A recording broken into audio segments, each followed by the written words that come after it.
What's up, guys? AW here in Order on a Saturday afternoon. So yeah, we're gonna talk She-Hulk. Spoiler free review. So we're gonna talk spoilers in this episode. But first, before we get into that, like, share, subscribe, comment below. Once this stream is over, come on the side. Click the notification bell for, you know, whenever a video pops up, whether a stream pops up, when a video game stream, whatever, whenever there's notifications, basically. You know the drill.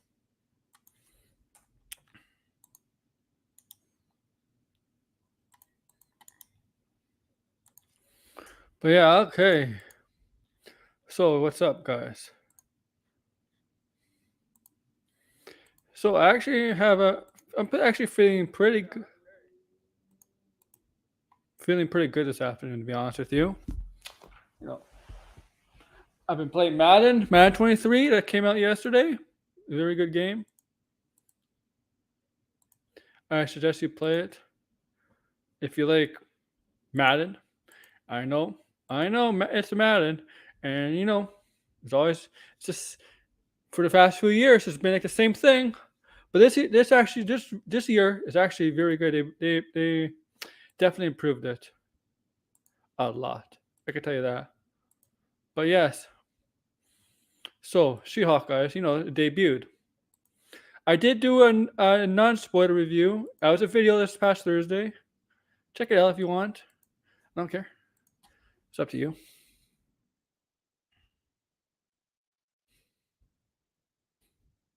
I'm not gonna force you to, unless you want me to. Maybe I'll force you guys to watch it. I'm kidding.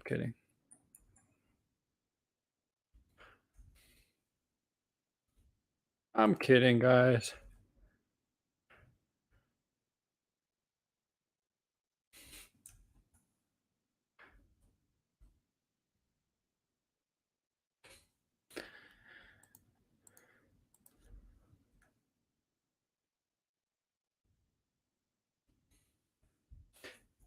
But yeah, and we're gonna get into this very soon. I'm just gonna,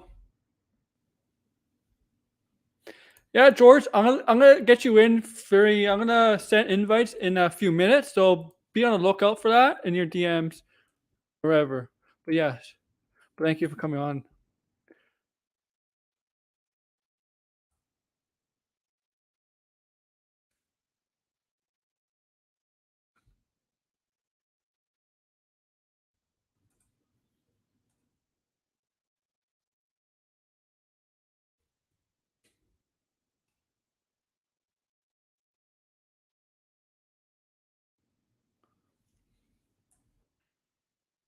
Yeah, just a minute. Oh my god.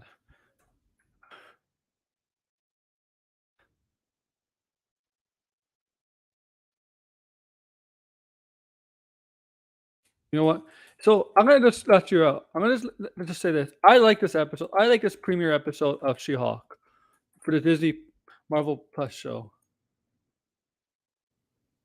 I really did like this episode.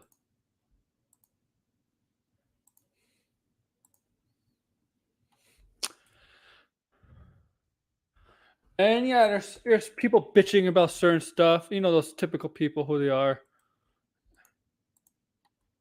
Don't listen to them.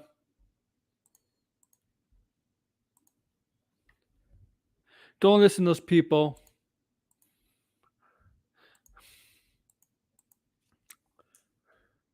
You know what? I'm glad you've seen it, George. I liked it. Wait, just tell me what you thought in the comments. Then I'll get you the. Then I'll let when I get you on, you can tell me what you think.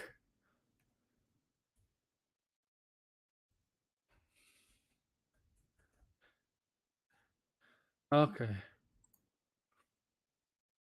Well, if you're here, if you're here watching, make sure to like this video, okay? Like and tell your friends. Or no, I won't say that word.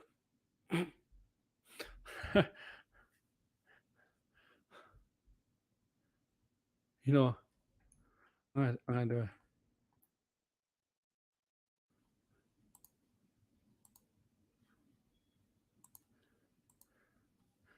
Who else? Who else? Oh, not a,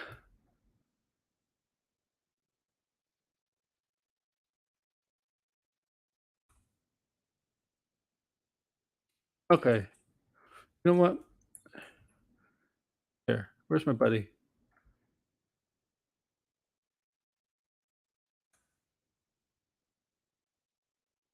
That's it. That's it. Okay, no. Who else? You know. Oh yeah, I know who else.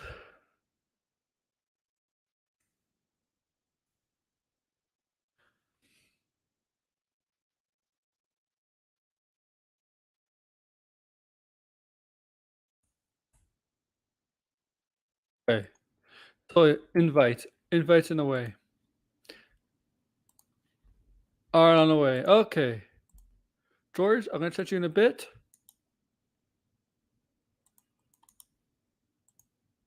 Okay. Oops.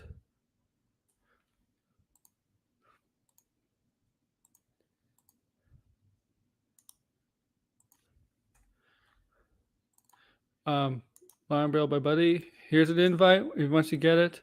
Um.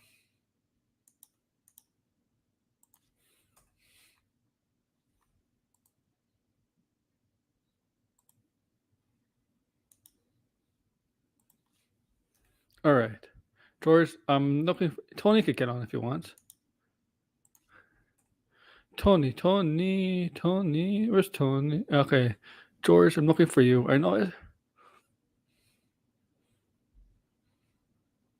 There we go. Got you. Got you, buddy. All right. I think I sent my invite. Yes. Yes, I did.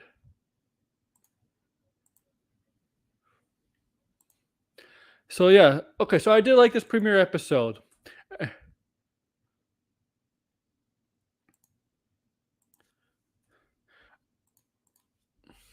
of She-Hulk.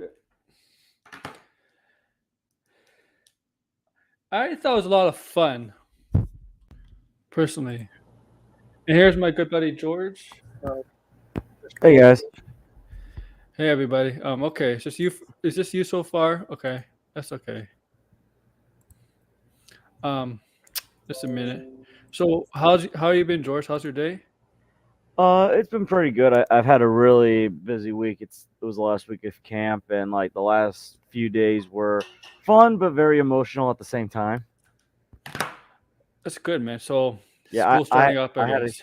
a few kids crying that they didn't want camp to end yesterday. So that's a Of positive course. sign though, because last year at camp, like I was at a different kind of like school for camp, and it was very chaotic. While this year, like we had more fun.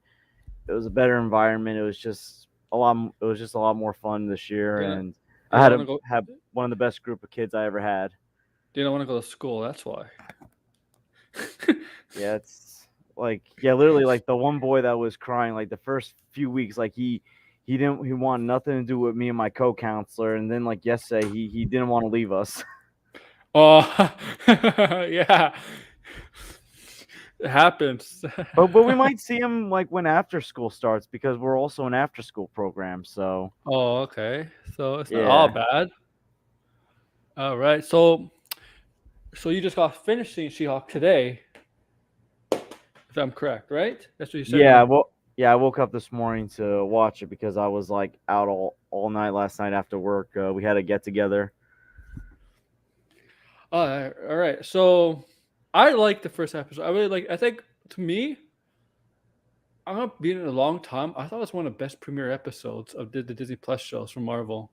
In my personal view, my personal opinion, I really loved it. Maybe it's because I'm a huge She-Hulk fan. Maybe a simp. So maybe I'm a little biased there, but I really loved it. So, what were your thoughts? I mean, I enjoyed it. Like it wasn't the my favorite premiere episode, but I don't think it was bad either. Like I still enjoyed it, especially like revisiting Bruce Banner, like seeing what he's been up to, and like the actress for She-Hulk, I think she's doing very good so far. Yes, the actress Tatiana Maslany. Yes, she's plays Jennifer Walters, aka She-Hulk, and yes, Mark Ruffalo's in it as Hawk as a guest star. That's what the credits said. He's not like so he's not gonna. So my thing is he's not gonna be in it much. Mostly the first episode. I think it's gonna be majority of the first episode. I don't know if it's gonna be any other episode of the Yeah, show. like I think each episode's probably gonna have like a special guest star.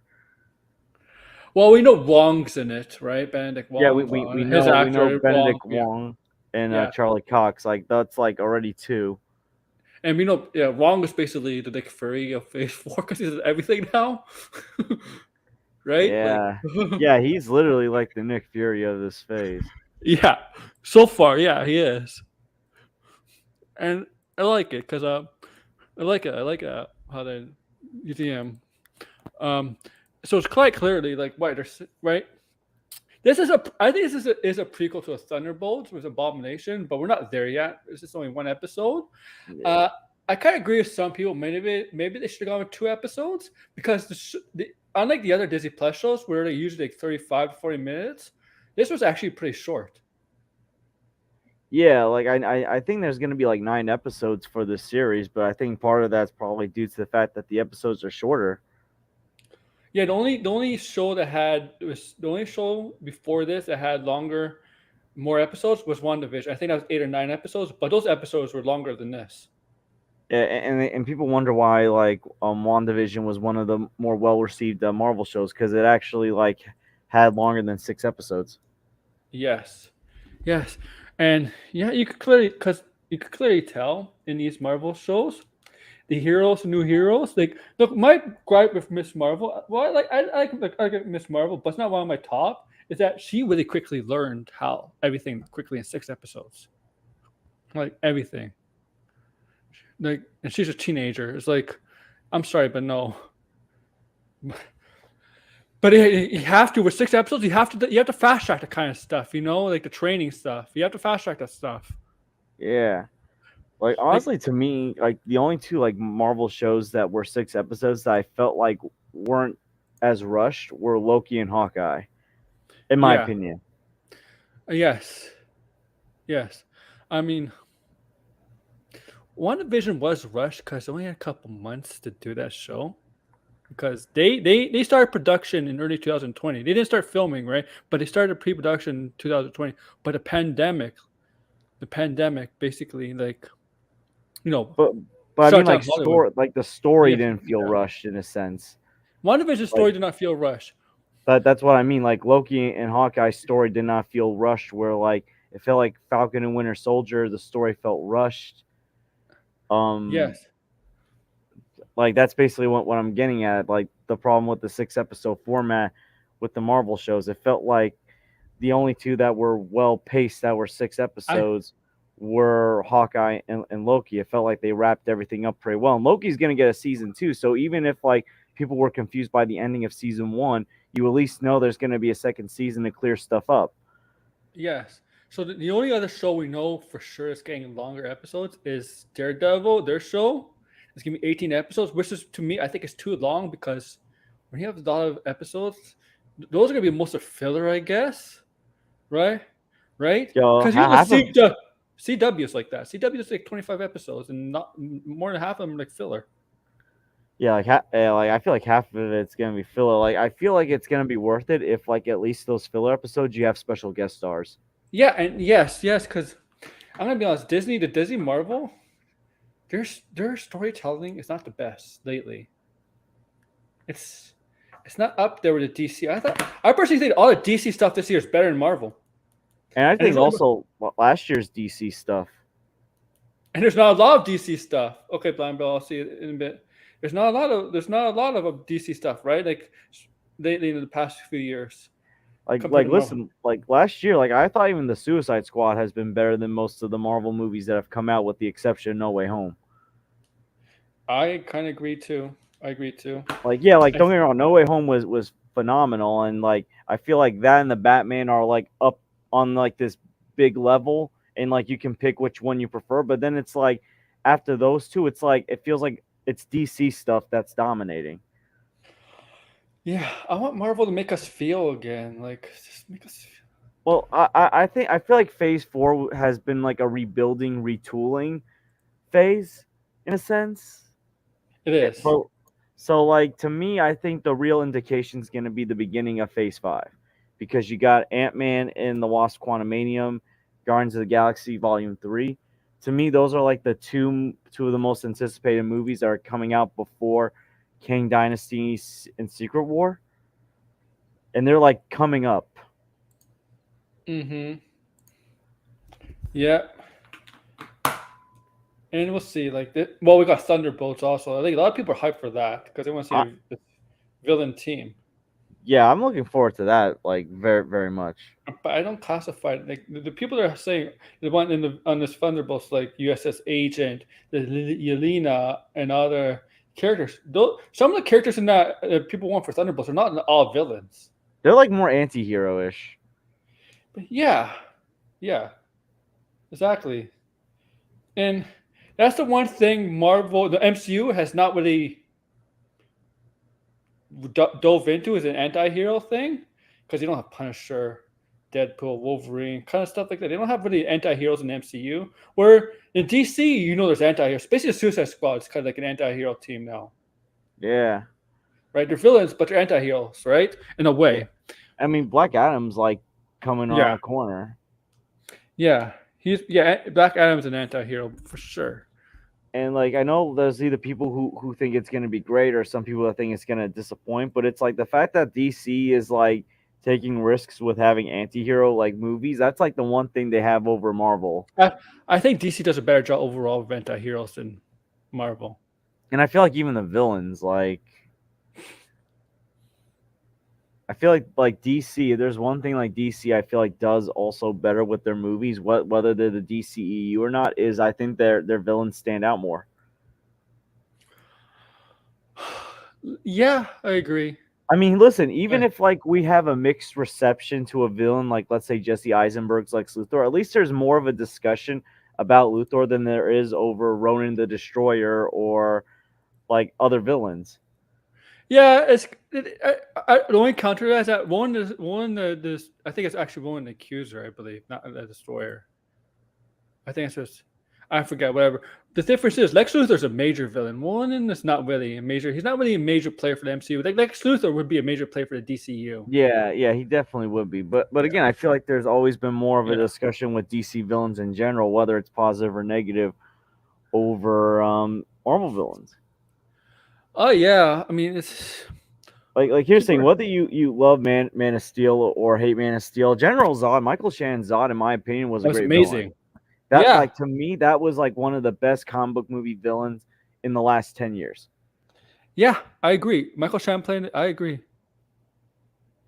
But Michael Shannon played a great Zod. I agree there. I mean, that. The thing is, then we got BVS with Doomsday as a terrible villain. That was a terrible villain. I mean, technically Lex Luthor is a villain, but Doomsday is the monster they fight. But Lex Luthor was the people had issues with Lex Luthor because that Lex Luthor was cheesy, corny, over the top. He was But developing into that more serious Lex Luthor at the end. yeah, like I The feel like at villain. least like you can say there was development over that version of Luthor over like a lot of Yeah. MCU villains. And that's what they were doing with Lex Luthor. Because you saw when he was bald and you saw his look on his face, his whole personality changed at the end of BVS. He was not that over the top, corny, cheesy kind of villain. He Yeah. became that more serious villain we're kind of used to. For example, like him in the animated series, the Superman or the Justice League show. He was becoming that. It's called character development. Character And by development. by the way, speaking of Luthor, Jesse Eisenberg says he would be open to returning as Lex Luthor, Sure, why and he not? would even be open to appearing in the MCU. So it's like As Lex Luthor in the MCU? no, like any character I'm in the sure. MCU, I as mean, long as the role fits him or something. The Rock says he's optimistic the MCU and DC are going to work together at some point. Did you hear that? Oh my goodness! Like, could you imagine? I don't know how it would work, honestly. But no. Yeah, Um, but yeah, like Like, a lot of the Marvel villains in the MCU are not Lex Luthor's tier. Like, let's be honest. Like, they're not like Loki, Thanos, Doctor Doom. They're in Lex Luthor's tier where you use them more than once. Where most of the MCU villains you don't. You don't use Ronan once. I mean, Ronan was in 2 movies, but he wasn't a major player in Captain Marvel. Ronan you don't use more than once usually. Well, I feel what Marvel could do is like maybe they can make like Vincent D'Onofrio's Kingpin like that grounded Kingpin could major be, villain. but yeah, for the grounded characters, for more of the street level villains. Like for like Maybe. the Daredevils, even like the Spider-Man mans of the world, like he can be that villain. Yeah. Yeah, this Marvel doesn't have many of that. Well, MCU doesn't have many of that. Batman, I mean, DC has a lot of that. Lex Luthor, Joker. I mean, almost every single Batman villain is like that. I mean, Joker especially, you could actually you could put Two-Face up there. A lot of Batman villains are heavy tiered villains. Yeah. Yo, by the way, I feel like this week, like, cause I've been carpooling with my boss, so we've been like talking about Marvel on our way to camp. Mhm. Like, literally, like I literally like had introduced him to like what the Phantom Menace like does. He like had no idea like what these people were, and like I was like explaining like what's going on with like the She-Hulk stuff and like the Brie Larson stuff the past few years. And I think I stunned him with like how Yeah. like what I Me was too, telling Jeff. him about. Yeah, it's Especially getting to because She-Hulk. yeah, especially because like these people are flipping out over She-Hulk and all that. Well, because of she's because of the stuff like she says. I've been angry my whole life. I've been controlling men cat men are cat calling me and stuff like that. That's what people are flipping out of. It's just Yep. stupid shit. Like, and you know what pissed me? You know what got a lot of people angry? Soups. Look, I personally don't have any problem with Matt Ramos, aka Soups. But if he realized that women were being cat called and stuff like that, being mistreated because of that, and and he realized that She-Hulk is the one that showed him that, then I don't know where he's been. He should touch some grass because it's Wait, that's pure ignorance. didn't Soups like the first episode? I thought he liked it. Yeah, he likes every Marvel thing, doesn't he? Yeah. Well. Here's the thing. Like, He's a shill. I'm weird with Soups because on one hand, like I feel like he is a passionate fan, but at the same time, like some of his like posts just like confuse me. Yeah, I mean, yeah. Personally, he did say that. Oh, I didn't realize that. I didn't realize. He's like, this is about She-Hulk. Oh, Um, this show made me realize that women are being catcalled, stuff like that. I don't know the exact tweet. And like, I mean, if if a show makes you realize that, then you need to go out more. It's like literally like here's the thing. Everyone like literally like my supervisor knows how passionate I am about pop culture. Like he Mhm. knows I have a YouTube channel. He knows I write for my friends site The Movie Nerds, but he also knows that I'm a realist. That like Yeah. I'm in the real world because like how I like talk, how I like interact with like the kids, like how I talk about, the future, like generations and all that, like what's going on in the world.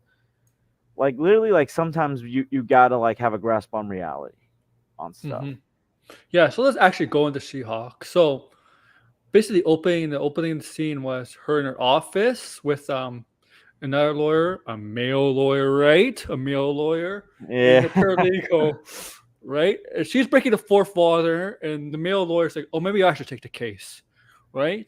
And this is her when she became. This is her as a She-Hulk because this is after the accident and her on the island with Bruce.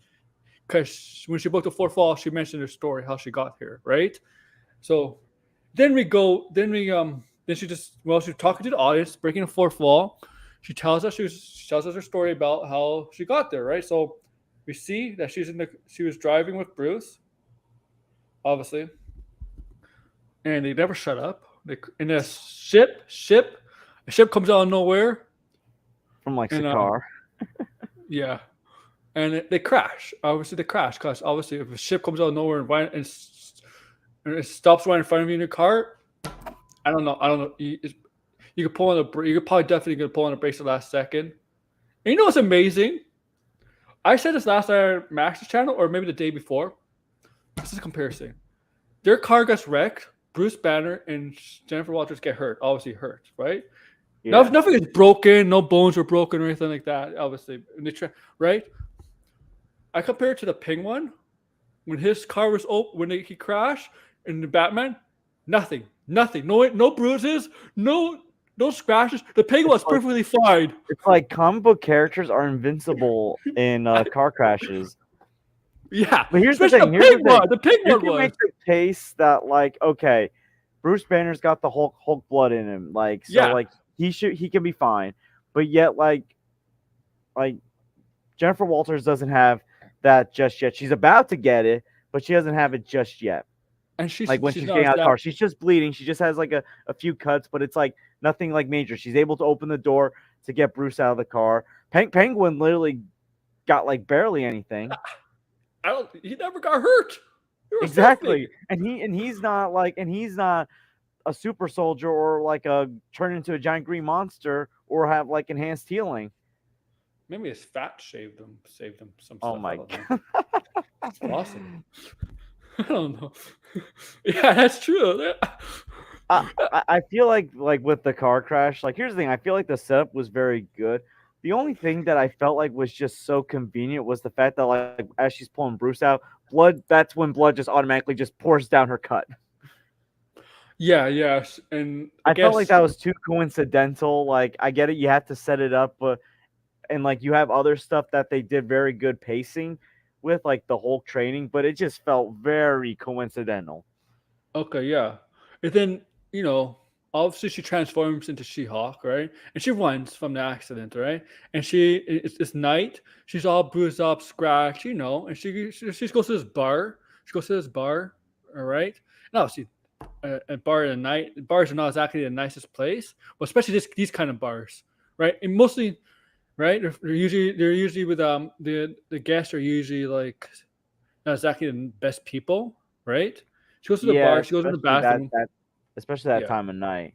Yeah. So she goes to the bar. She goes to the bathroom. A bunch of women, all dressed in fancy stuff, like expensive stuff, probably, knockoffs. I think they're knockoffs. And she's like, "Oh, girl, who did this to you? Who? Yeah. Obviously,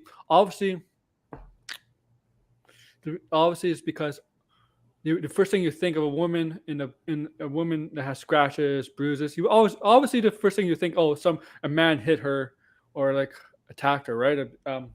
Assaulted her or something, and they dress her up. And then she comes out and she looks like she comes out and these men try to these men outside try to get her attention, try to hit on her, try to follow her, and she doesn't want she starts running them. Obviously that's the normal thing in the world, right? Because she doesn't trust those men. Like that's normal. That's normal, man. And then she just ignores them, but they keep going after her, trying to get her attention. And then she's getting angry, and she hawks out, obviously. And then all of a sudden, the Bruce Banner comes out of nowhere as a hawk and tackles her. And then you see her wake up in Bruce Banner's home on the island of Mexico, and he has a lab that Tony Stark funded. So apparently, this came out of nowhere. You know what the MCU needs to do? The MCU should have their own comic book division. Yeah, to like fill in those gaps, I feel like. Yes. Yeah. I don't think it's a bad idea. Just have your own comic book stories. Like it feels like it's like the Science Bros are back in action during that 5-year period, but it's like you want to see it. Mm-hmm. Because like I feel like to me like Tony's like closest friend of the original 6 was Bruce Banner. Because they're relatable. Because they're both into science. But it's like and like I feel like here's the thing, like Tony like was someone that like helped encourage Bruce to embrace like the whole like see it as also a gift. Yeah, that's true. And you see that so they're basically in the lab, right underneath the lab, and she basically told her, "Oh, you're a Hulk now. There's no turning back." And basically he wants her to be a hero. Like he wants to be a hero. She can't live that life anymore. And obviously, at first, he didn't think she could control it because obviously when he became the Hulk, he couldn't control it, right? And he has that thing on his arm, right, that helps him control him being Hulk, right? Transforming Yeah. into Hulk, right?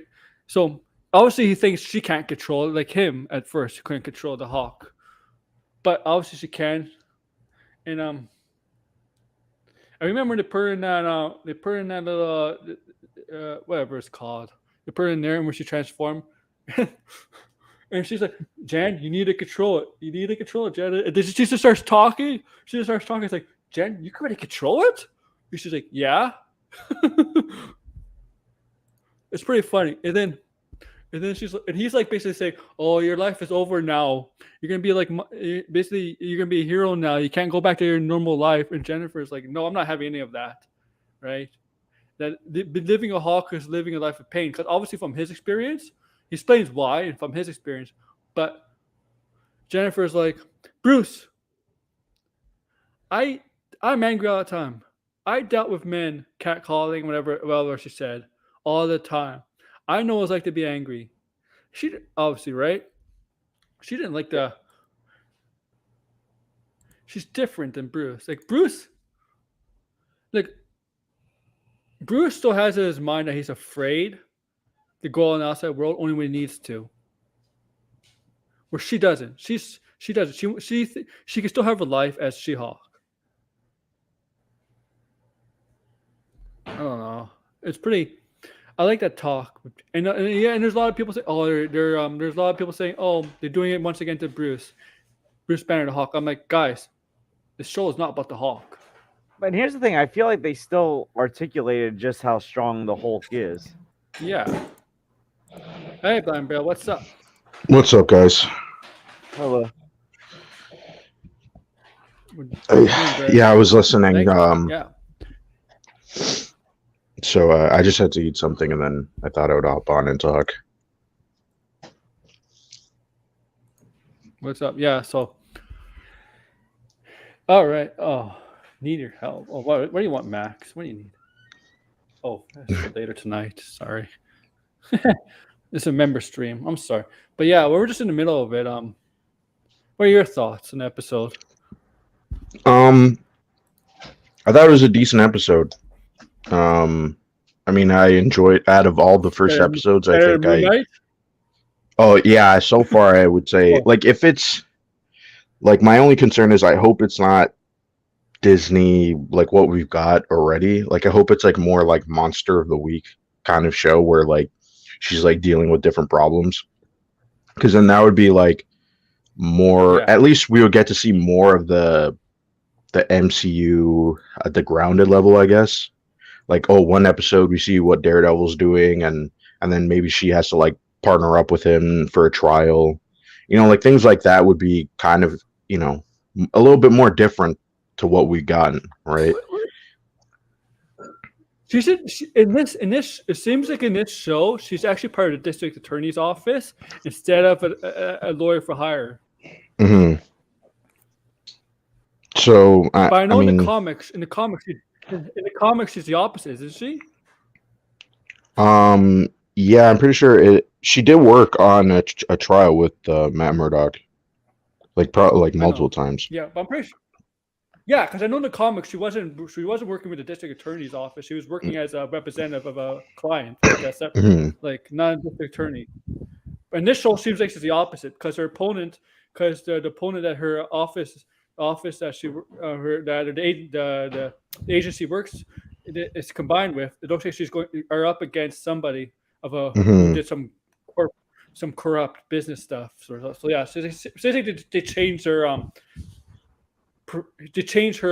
what was I say? I wouldn't say profession, but more of like the position position. Yeah. Because there's different positions in the law area, so yeah. So yeah, continue on. I don't know. Yeah. What else was there? It wasn't as funny, but I don't think it was that big of a deal. Like I thought, I was telling you, Aaron, like the post-credit scene was probably like the funniest thing because it was a payoff to a joke, that was in the beginning of the show. And so it was like that should have been in the episode because it was actually funny, right? Um and then obviously people are talking about, oh, is this woke?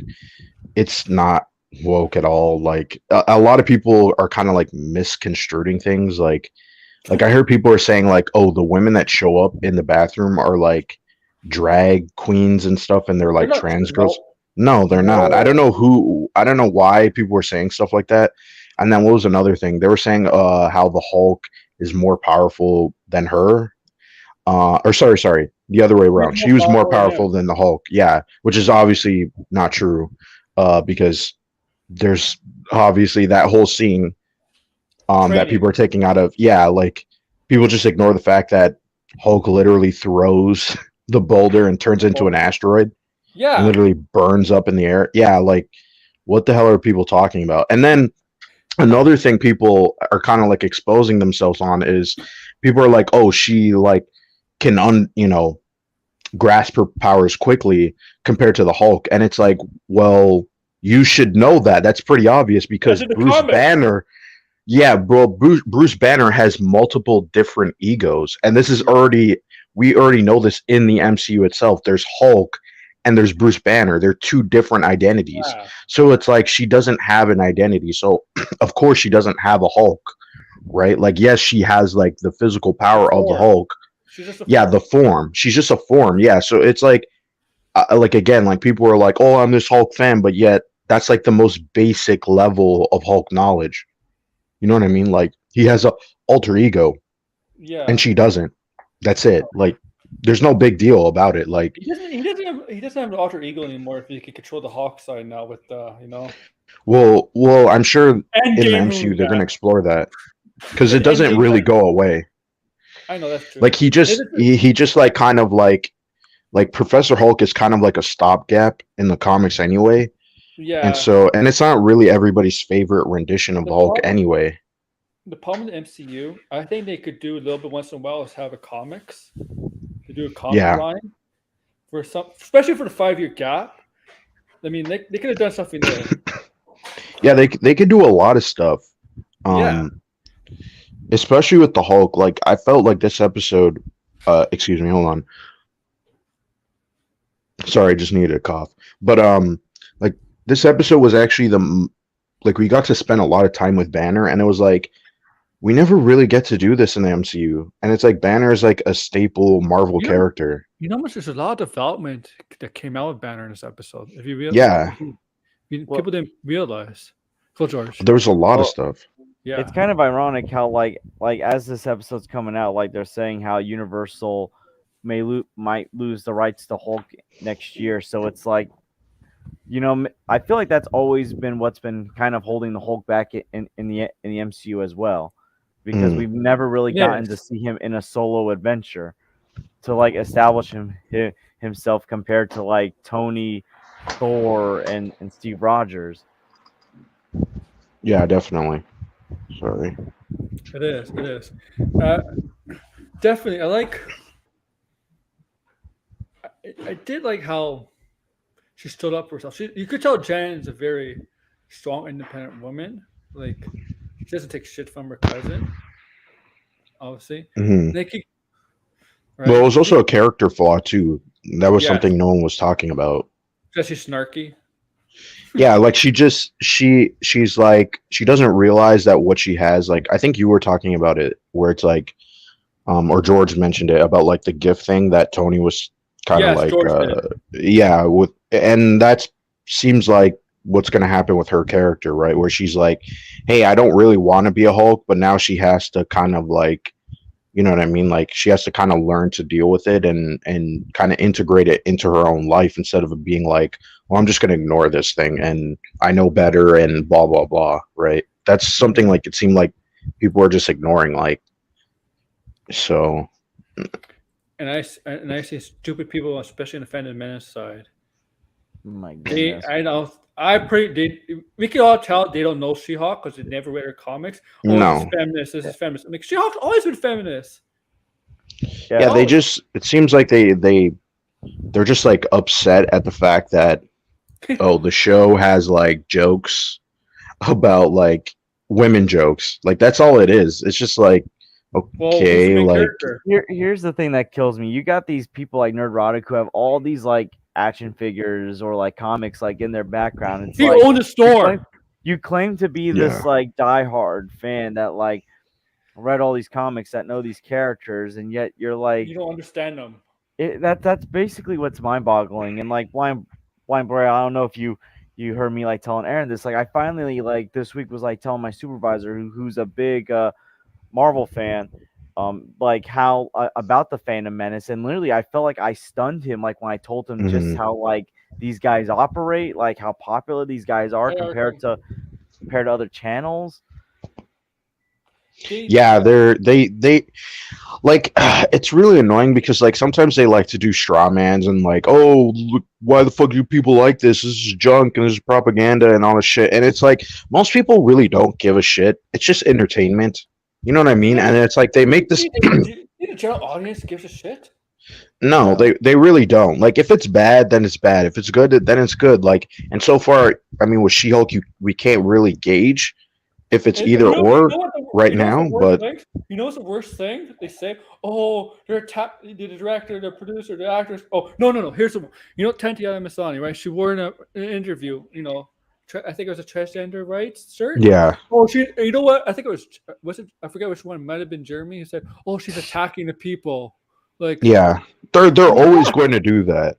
like what? And Yo, and the like, funny, yeah, go. Sorry. the thing is, it's like Phase 4, yeah, we've gotten a lot of like female characters, but you know what? They've also become like some of my favorite new MCU characters, like personally, like Mhm. Kate Bishop, like American Chavez, Miss Marvel. I'm like, I'm enjoying these new characters so far. So it's like I have Yeah, no problem with these characters. You know, I agree with that. A lot of the new characters I don't really mind. Maybe not like the Eternals, but like Shang-Chi, Yelena, Kate. Oh, Elena's She another one. even That's yeah, another new favorite of mine as well. Yeah, Elena yeah, sucks, though. Like, especially in Hawkeye, she was awesome in Hawkeye with the macaroni stuff. That was funny. yeah. Like there are good characters so far, and I just think it kind of takes away from the story itself because the characters are actually really interesting and you could do a lot with them. It's just that we kind of been getting a lot of like filler as of recently, and a lot of this stuff is just not compelling, right? I know. So it's kind of hard when it's like there's so much to establish and yet so little time, and yet we're getting, it seems like there's so much Marvel stuff now where it's like I'm sort of exhausted with Marvel in particular. And I think we all agree that DC stuff that they actually put out is actually be better. Yeah, like Peacemaker and the Batman. Yeah. It's only Sandman. If you ever watched Sandman 2, I mean. Yeah, I still need to watch that. Yeah. Oh, like I don't know. Like if DC got their shit together, like they could do better in Marvel because the better storytelling, and they're willing to go farther in terms of grittiness and stuff. I will say this though about DC, like honestly, like with how things were going for DC, like before obviously all this stuff that's been going on with Warner Brothers Discovery, I was like actually looking very forward to like the direction of DC, but now I am worried personally. Just because yeah, now I have no clue what they're gonna do. Yeah, because Zaslav, like he's like he canceled Batgirl, now he's cutting all this animation stuff. It's like, what's gonna happen when we want a big event DC film? No, you know what? Like, are we gonna even get any? Like forget about like the Snyderverse stuff. Like, regardless of whether that continues or not, the fact is like we may not get anything, even if it's this or that, because he is basically making Warner Bros. Discovery a cheap studio right now. So whether it's Zack Snyder, whether it's Walter Hamada, we may not get any of that stuff, even with Hamada. I think it was just Hamada is probably going to be gone by the end of this year. So, yeah. No, he's pissed off about Batgirl, I heard. Yeah. So like with Zaslav, like I think The Rock is going to lead DC because he's talking shit about DC. No, he's not talking shit. Well, he's on the creative committee, no? Yeah, but The Rock is making up a lot of stuff. Like I love The Rock from his wrestling days. I like Dwayne Johnson, but he talks so much hype, so much BS about just to hype up Black Adam. Oh, we're gonna have these spin-offs for these characters. I don't want a spin-off for Cyclone or Atom Smasher. I'm sorry, they're not those tier characters. Here's the thing, No, I feel like maybe those- Dr. Fate, but Dr. Yeah, Fate, Dr. Fate and Hawkman.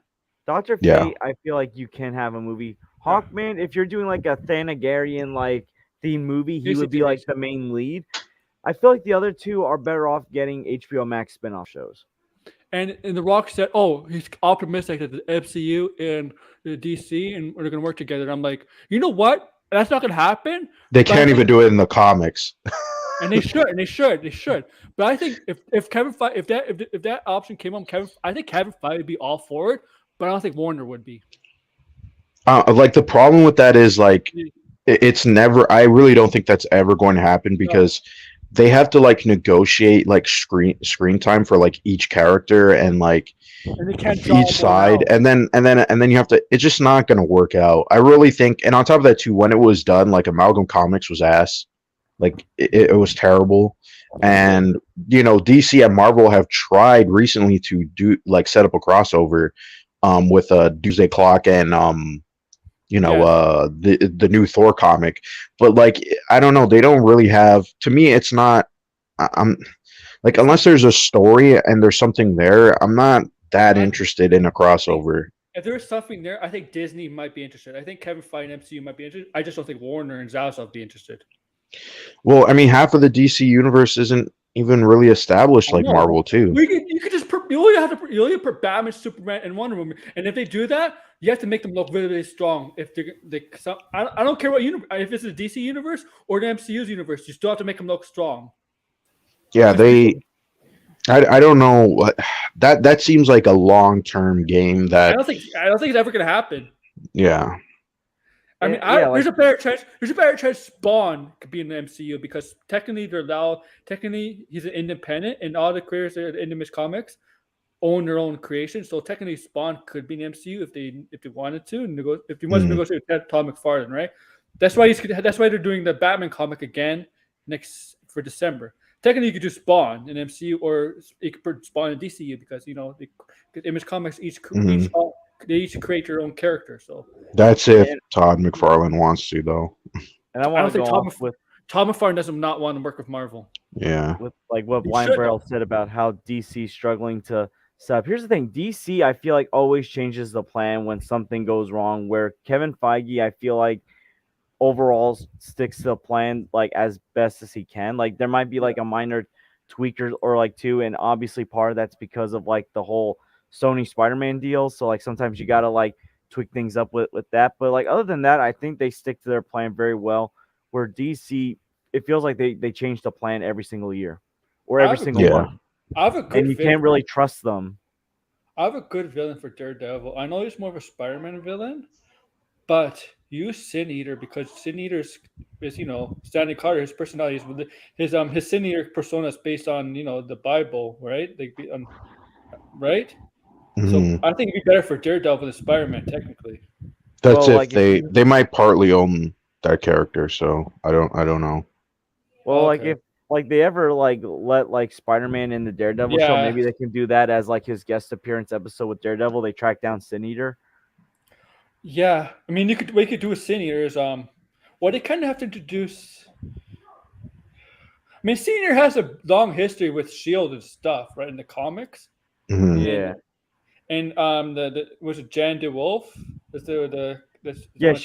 She was like an ally of Spider-Man's, and like she got killed. Yeah, but Sin Eater's kind of a tragic villain if you think about it. Mm-hmm. Right, like because he did go through a lot of shit, and Shield tried to take him in so they could cure him from his because he did have a personal disorder. He had like a friend, like his partner died to alcoholism and stuff. But yeah, I mean, I don't think he's a bad villain for Daredevil, but yeah, he's a Spider-Man villain far more. Yeah, whatever. So I mean, I could definitely see them doing that. If I'm sure they probably do own like part of the rights to him. It's kind of like Kingpin, but I mean, what was I going to say? Oh yeah, like in Jessica Jones, they used like several Daredevil villains. Like they just gave her Nuke and Typhoon Mary and stuff like that. So yes, I mean, I really don't mind. She was featured a lot in Iron Fist, which is terrible. Okay, yeah, I wherever she appeared in, but it's not. They kind of like even with Ant-Man, they give him like characters that or villains that he hasn't really faced in the comics, like one to one. So I don't really mind about that. This. That Kevin Feige gives their crew comics, but I don't think. But they really don't take from the comics. They just take the No, name. they kind of do this thing where they want to like They they want something new too. Like they just don't want to like repeat the same thing, which I'm I kind of okay. get that. Yeah, I understand that, but like you still have to stay true to what the story and the characters are. You can't just be like, yeah, let's change this up for sake of changing it up and make something that's different. Like, and that's what they did with Moon Knight, and that's why I don't like Moon Knight, right? Like Moon Knight is just really sloppy and You're not. Yeah, we're not. You're not one of those people. I know you like at least some relatable stuff that's from the comics and MCU to stay the same. But you're not like one of those people that from the Phantom Menace. And there's other people not part of the Phantom Menace. Oh, I want everything to be like the comics. Everything be exactly. There's people like that. Not just the comics, not just for MCU and DC, but for Lord of the Rings, Star Wars. Everything needs to be the same. Exactly. Yeah, it doesn't. You can't necessarily do that, but like, yeah, everybody has ideas how you can, right? Like there are books that are adapted perfectly, yet they sort of subtract and add things that make sense, right? It's just it really depends on like how you do it. Like when it's Moon Knight, I feel like is the most egregious example because it's like it's nothing like the character. It's like there's all these similarities, but it's like you literally missed so much, and you were trying to shove all this stuff in one season. You can't do that. As a Jewish person, I hate how they lied about, oh, we're gonna promote that. We're gonna like promote his Judaism. I'm like, no, they did nothing with his Judaism. No. Not like we did at Miss Marvel. Like. They so much stuff with that character, and then they were like, "Oh, let's just make him into this like." I'm sorry, but Moon Knight, if he died, I'm sorry, if he still considers himself Jewish. If he died, he would not go to the Egyptian. He would not go to the Egyptian afterworld. Yeah.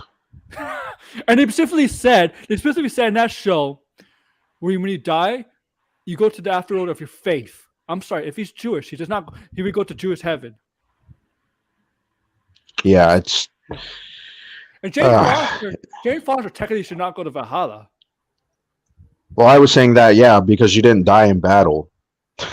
But can I? I'll just say this. It doesn't make sense. Thor: Love and Thunder. Like even in the interviews, it felt like Taika really did not care. Yes, that's like one of the most telltale signs. Like when he was in that, I don't know if it was Variety or whoever does those like frame by frame videos, right? And he's like with Tessa Thompson, and it was just like it was like so sloppy where you're like, oh my god, like you don't like. I get it, like you're having a fun time, but like it just shows that you're like don't really care, or you're so kind of disconnected with the Marvel machine. You know what? He went through the motions with that film. Like, here's the thing. Like, I look at the difference between Taika and Sam Raimi during Sam Raimi's interviews with Doctor Strange. Like, it felt like, regardless of how you feel about Doctor Strange 2, he clearly felt passionate about the project and clearly cared. Where Taika, it just felt like Taika was kind of bored and was just like, yeah, I'm doing this for Taika. Taika made it more evident that it's about quantity than quality. Yeah. There's a DJH. Hi. What's up? I personally don't think Taika. I like Taika's humor, but I personally don't think he should direct another MCU project. I feel like at this point, yeah. Because Taika's very similar to James Gunn, but I think James Gunn does a better job of telling the serious side of that stuff. I think James Gunn is better at like the comic book stuff. Like it's very weird how like Taika Waititi's other movies, they're so drastically different from Thor, where it's like, why is Thor just so like ridiculous and stupid? Like some of the jokes are not even really clever, just kind of stupid. Why is he Goku?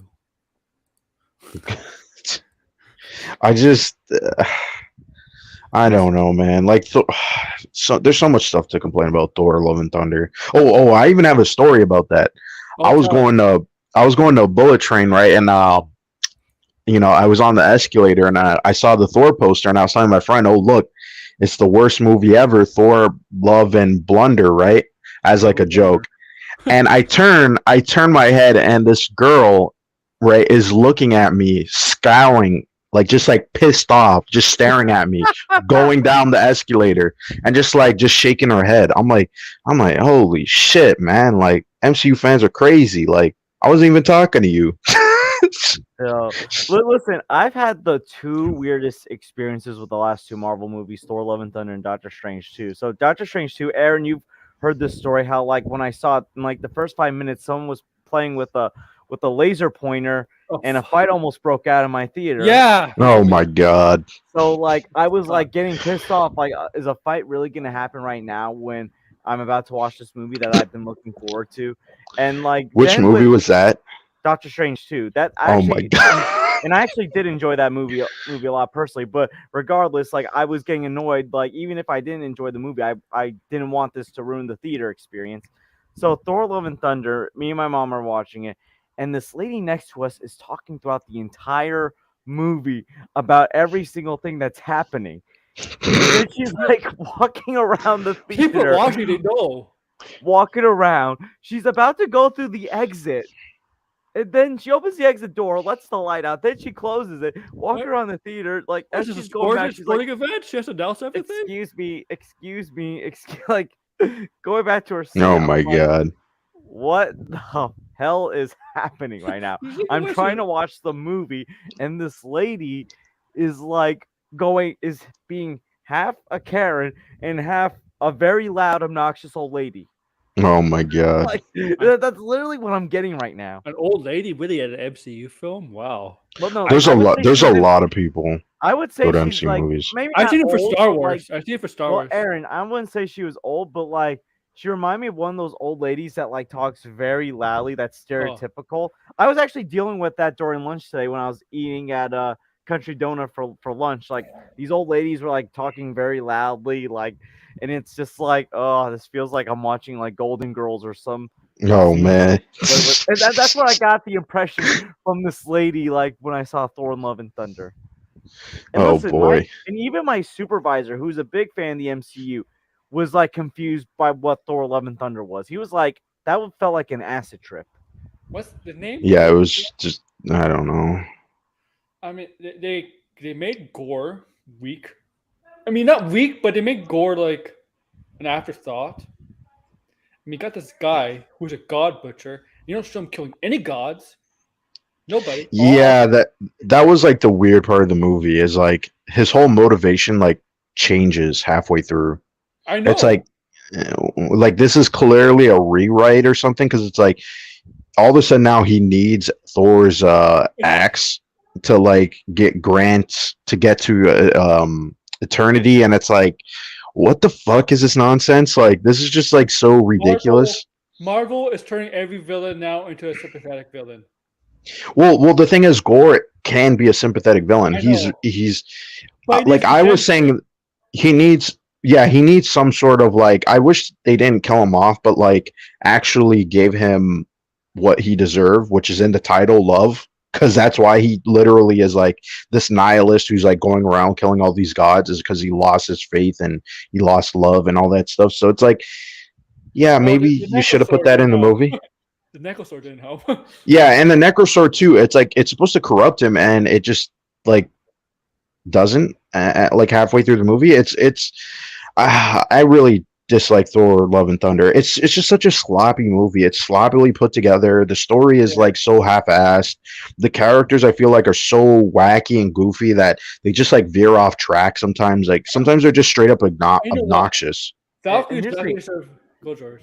For me, I did love Thor Ragnarok personally. I enjoyed Thor Ragnarok, but like Thor: Love and Thunder was like, what was I watching basically? Like, Yeah, I know. okay, so like Yeah. I had those like out of theater experience where like, oh, I enjoyed it, I liked it, but like after like I do my review and all that, the more I thought about the movie, the more I was like, okay, what actually did happen in this movie? What was Taika actually thinking about, because it felt like at least with Ragnarok there was a story to be told, where Mhm. like with this film, it just felt like they were just going to here to here to here, and like they were just having a crazy adventure, and it was like it felt like an abridged version of an MCU movie.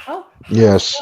Like if you've ever seen those abridged series on YouTube, like I thought there's Dragon holes in Ball that Bridge. movie. There's definitely holes in that movie because how did he know he needed a Stormbreaker?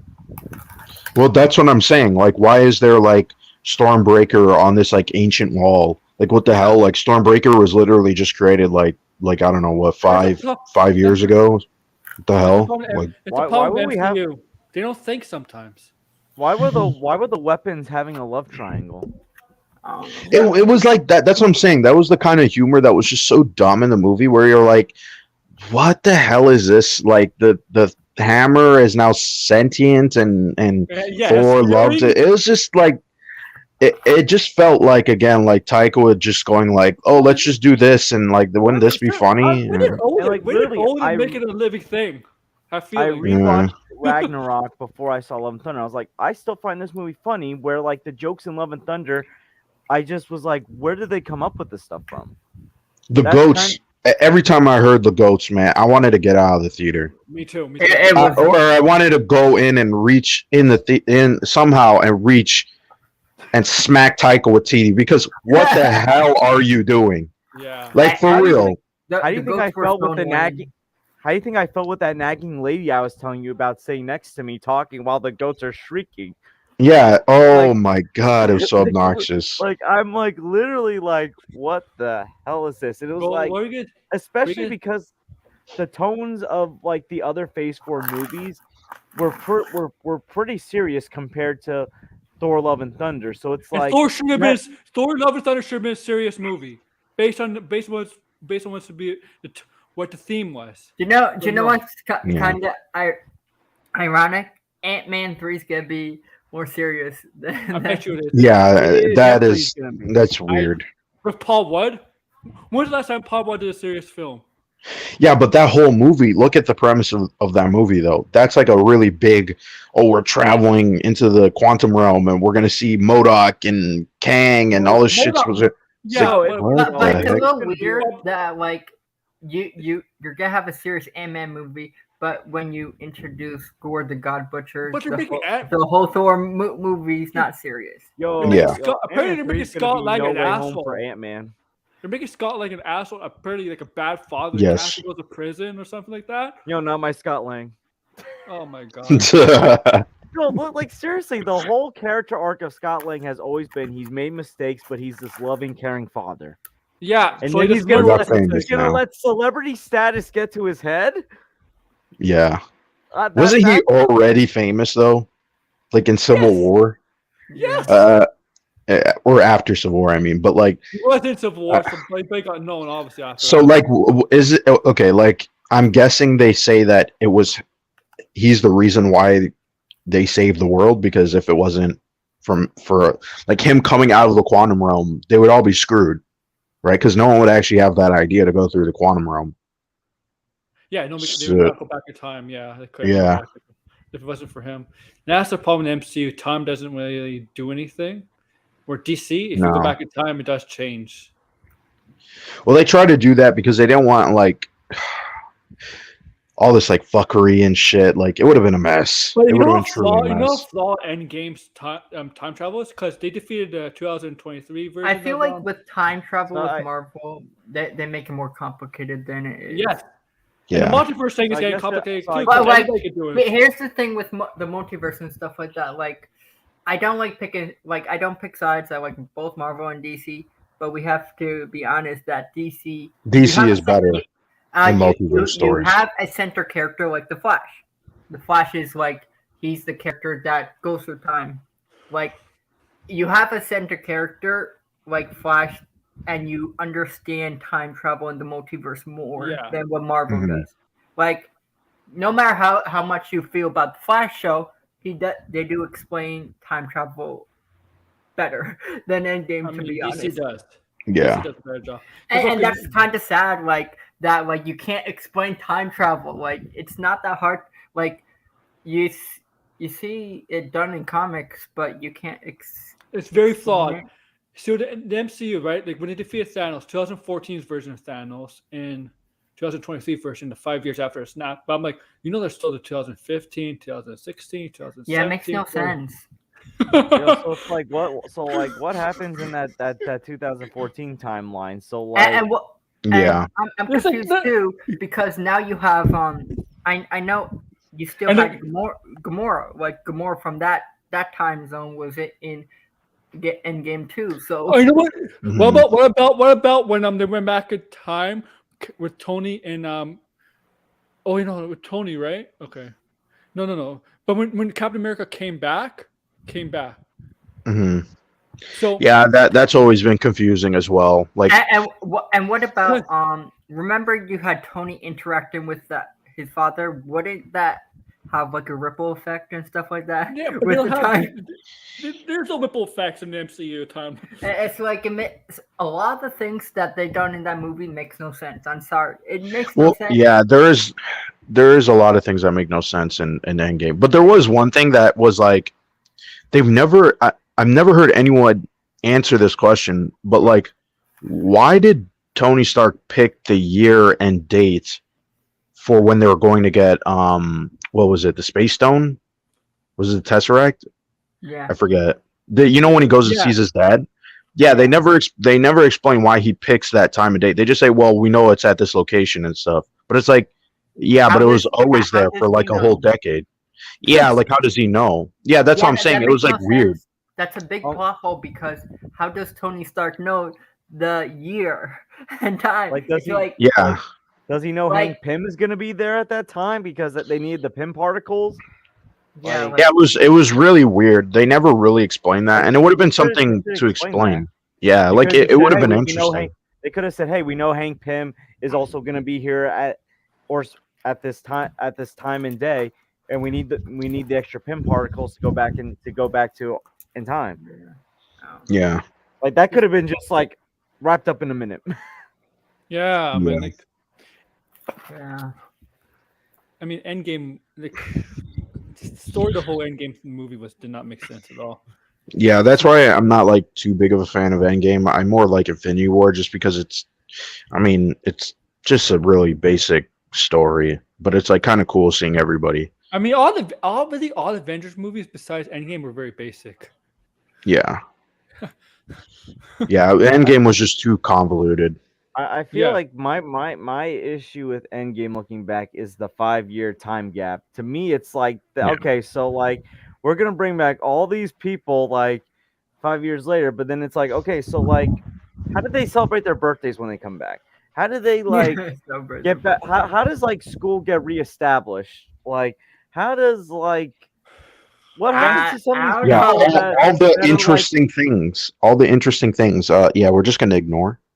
Also, like, let's just say, like people that were like in cars or like vehicles that the drivers snapped away, but the They- people inside them didn't, and they crashed. Like, what They- happened? Like, are we gonna they bring those talk- people back? In Phase 4, They did explain that, like in an interview, about like coming back with the blip and everything like that. That when they came back, they they came to like an area where they're safely came back. That feels so convenient, though. Mm-mm. That's what they said. Like, It's yeah. like I want to know how. I want to know how long. I want to know how long. Long was still alive because he became super. But I want to know how. Yeah. Every Marvel hero in MC's army. Like.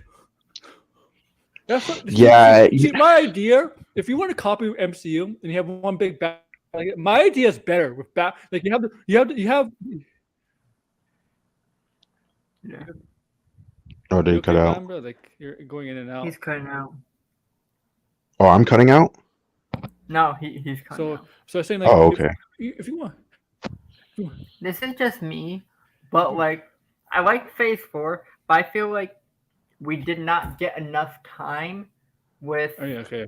the like you know when you have the Trinity with DC, like you have Captain America, Iron Man, Hulk, Black Widow, Hawkeye, and stuff like that. I feel Mhm. like we didn't have enough time with those characters, like before you before you went to Endgame. I feel like Oh, they had. I he feel dropped like out. Because I it feel feels like you Civil didn't War was have like thrown in. a lot of like uh yeah, I feel like you didn't have enough time with those characters. Like after you're done with Endgame, you kill off Tony Stark and everything like that. Yeah, I feel like they never really dealt with the consequences of what happened in the 5 year span. Like for example, like the Thor movie literally just wipes away Fat Thor, and it actually would have been fun to have like Fat Thor as like consistently throughout the movie.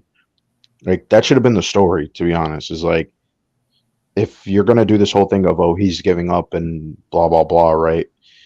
Then why not do that for the entire movie? Like, why is that just like a montage sequence in the I felt like beginning? Love and Thunder just like undid a lot of interesting ideas that they could have done with Thor. Like literally like okay, Stormbreaker being the new main weapon, but then he gets the hammer back, or like he wants the hammer back. It's like, wasn't the point of like the ending of Ragnarok to say that he doesn't need the hammer?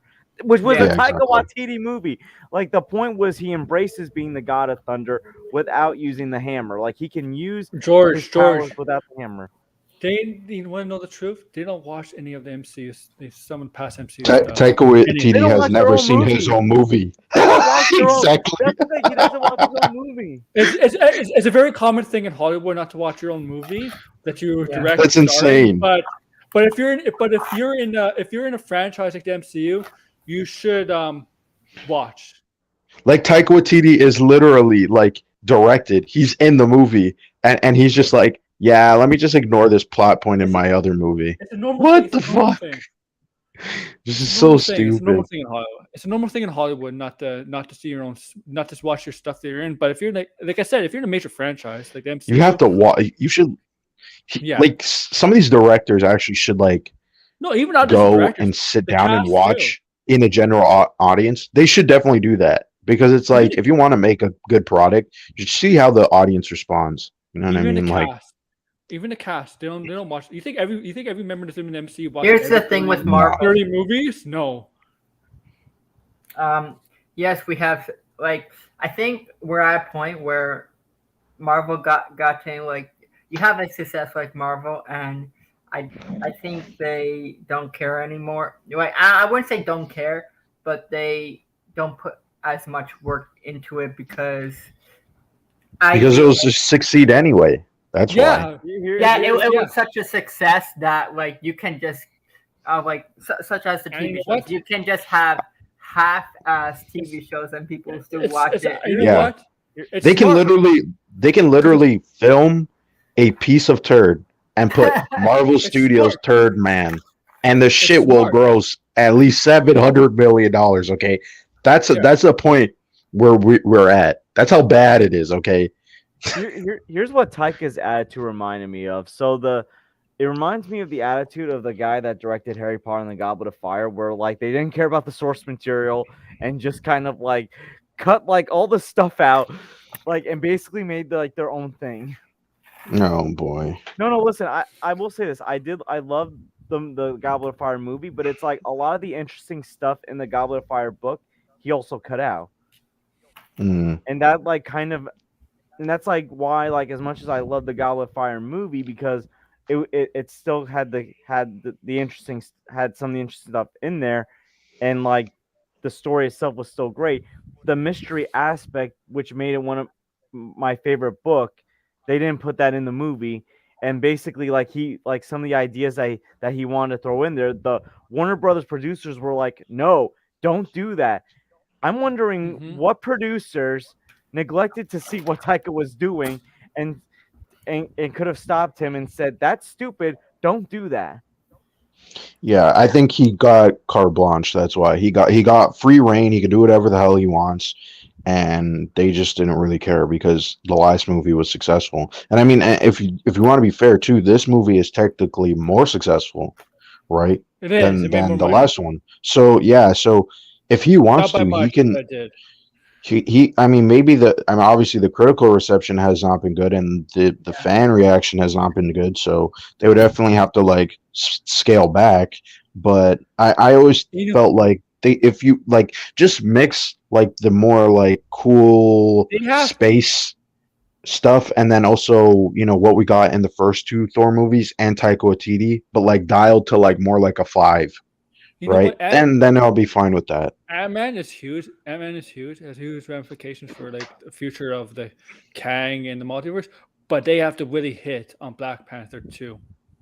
Yeah, and I obviously have lost faith in that I movie. feel like Yeah, I mean the trailer was before I get to Arkham. The trailer, like that trailer, if that trailer is amazing, one of the best Marvel trailers out there. But if that movie is not good, that could turn away a lot of MCU fans.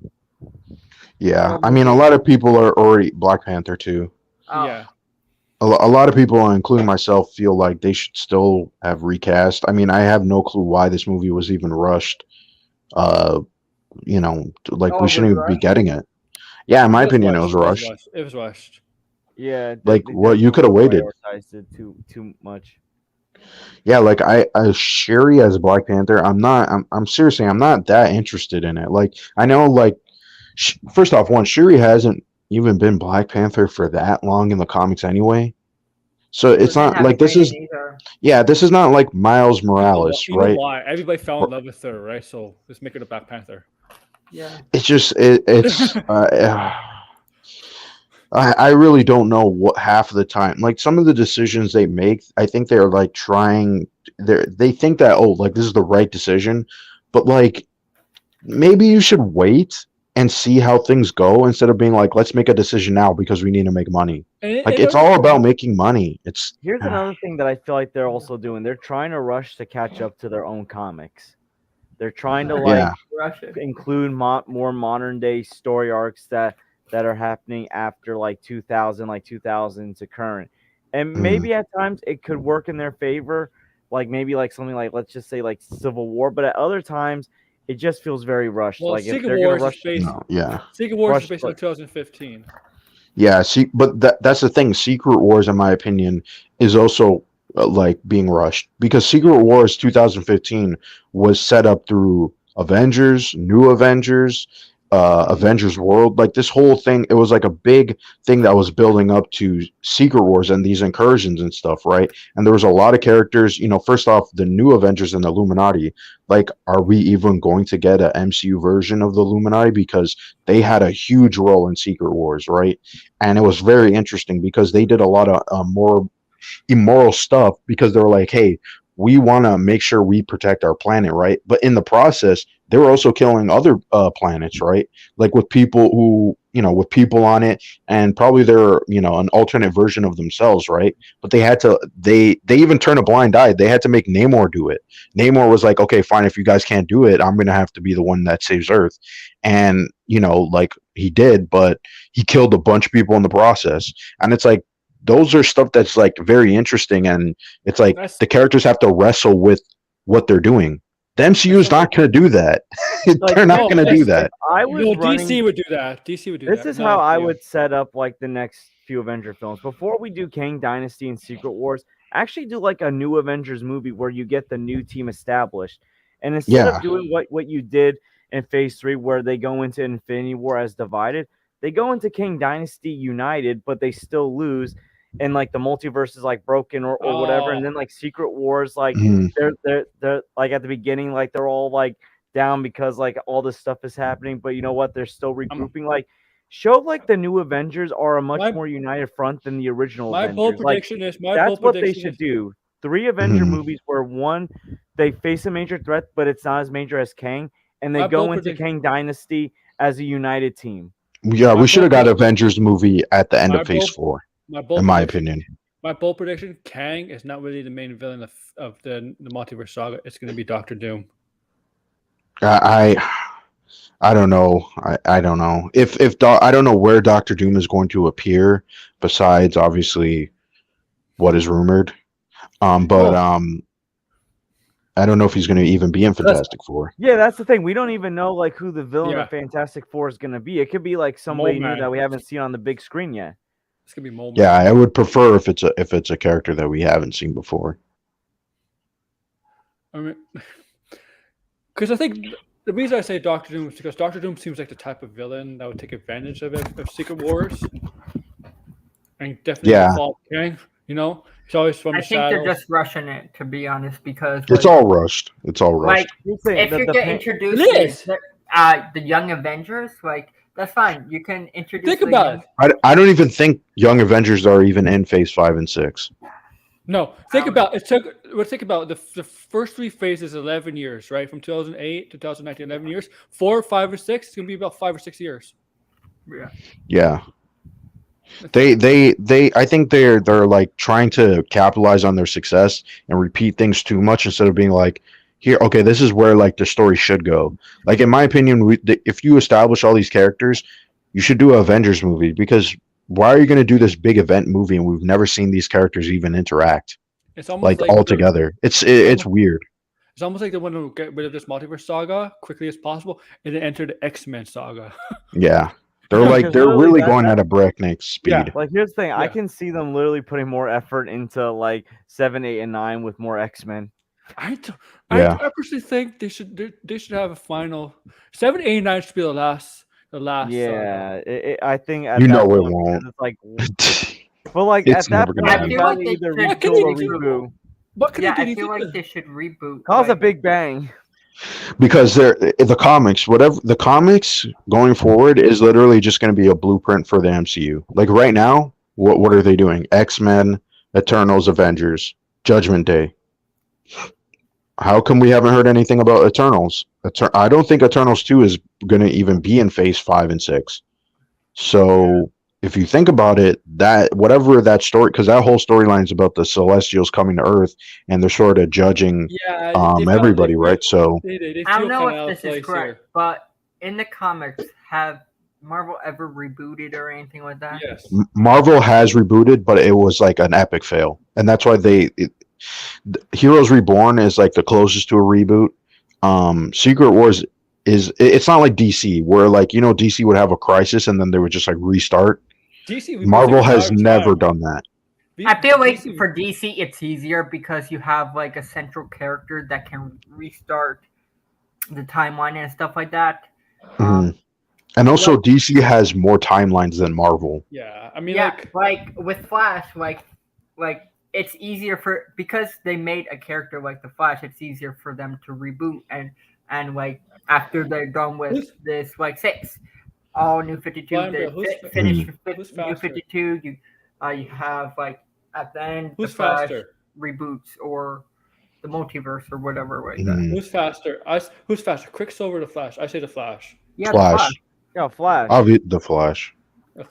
The Flash is not, because Quicksilver is like biologically fast, so he can actually get tired. The Flash can't get tired Yeah, like because of I know in the force comics, speed.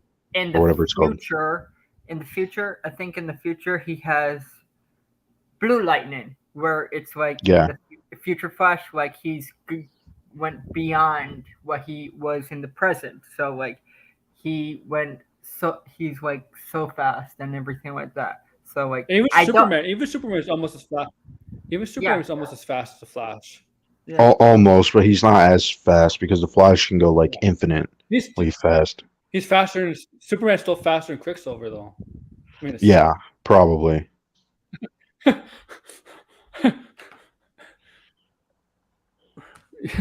But yeah, so we're just gonna end this She-Hulk stuff, and we could talk a little bit more stuff. I got still some time before dinner. Mhm. Basically the ending we got to Titania. That was like crap. the only bad part of the episode. I know. What the heck was he trying to do with that kick? Like, I was like, where did this come from? It felt like Oh my the God. episode should have just ended with her telling the story about how she became She-Hulk, and then what happened at the end should have just been like the lead, like the beginning of episode 2. Yeah, man. Like, yeah, you know what? don't always start off with an action scene right away. You know, like a fight scene. The first episode doesn't need a fight every first It- episode. I mean, I you think they literally needed something had just to action with like. the training. It's 6 episodes. That's why. Well, it's 9 episodes. No, Oh. oh yeah, Um, and she just easily She-Hulk? defeated Titania. Like, Yeah, I mean, like it was just more the editing and like the tone of it. It was just kind of like, what the heck is this? And- the editing felt off with She-Hulk. Yeah, it just felt it did feel off, but I'm sure that was just because they're like, okay, we need to like establish the tone, the other tone of this show, and so they just like put that in there quickly. But it was like something about the editing. I was like, and someone said this on Twitter, and it was really accurate. Where it's like it feels like it's 10 shots are missing, and it's like, yeah, it feels like it's going like way too quickly, and they kind of needed like to establish what was going on, or even show us like the audience and their reaction to her changing. That's why I'm concerned about the Daredevil show.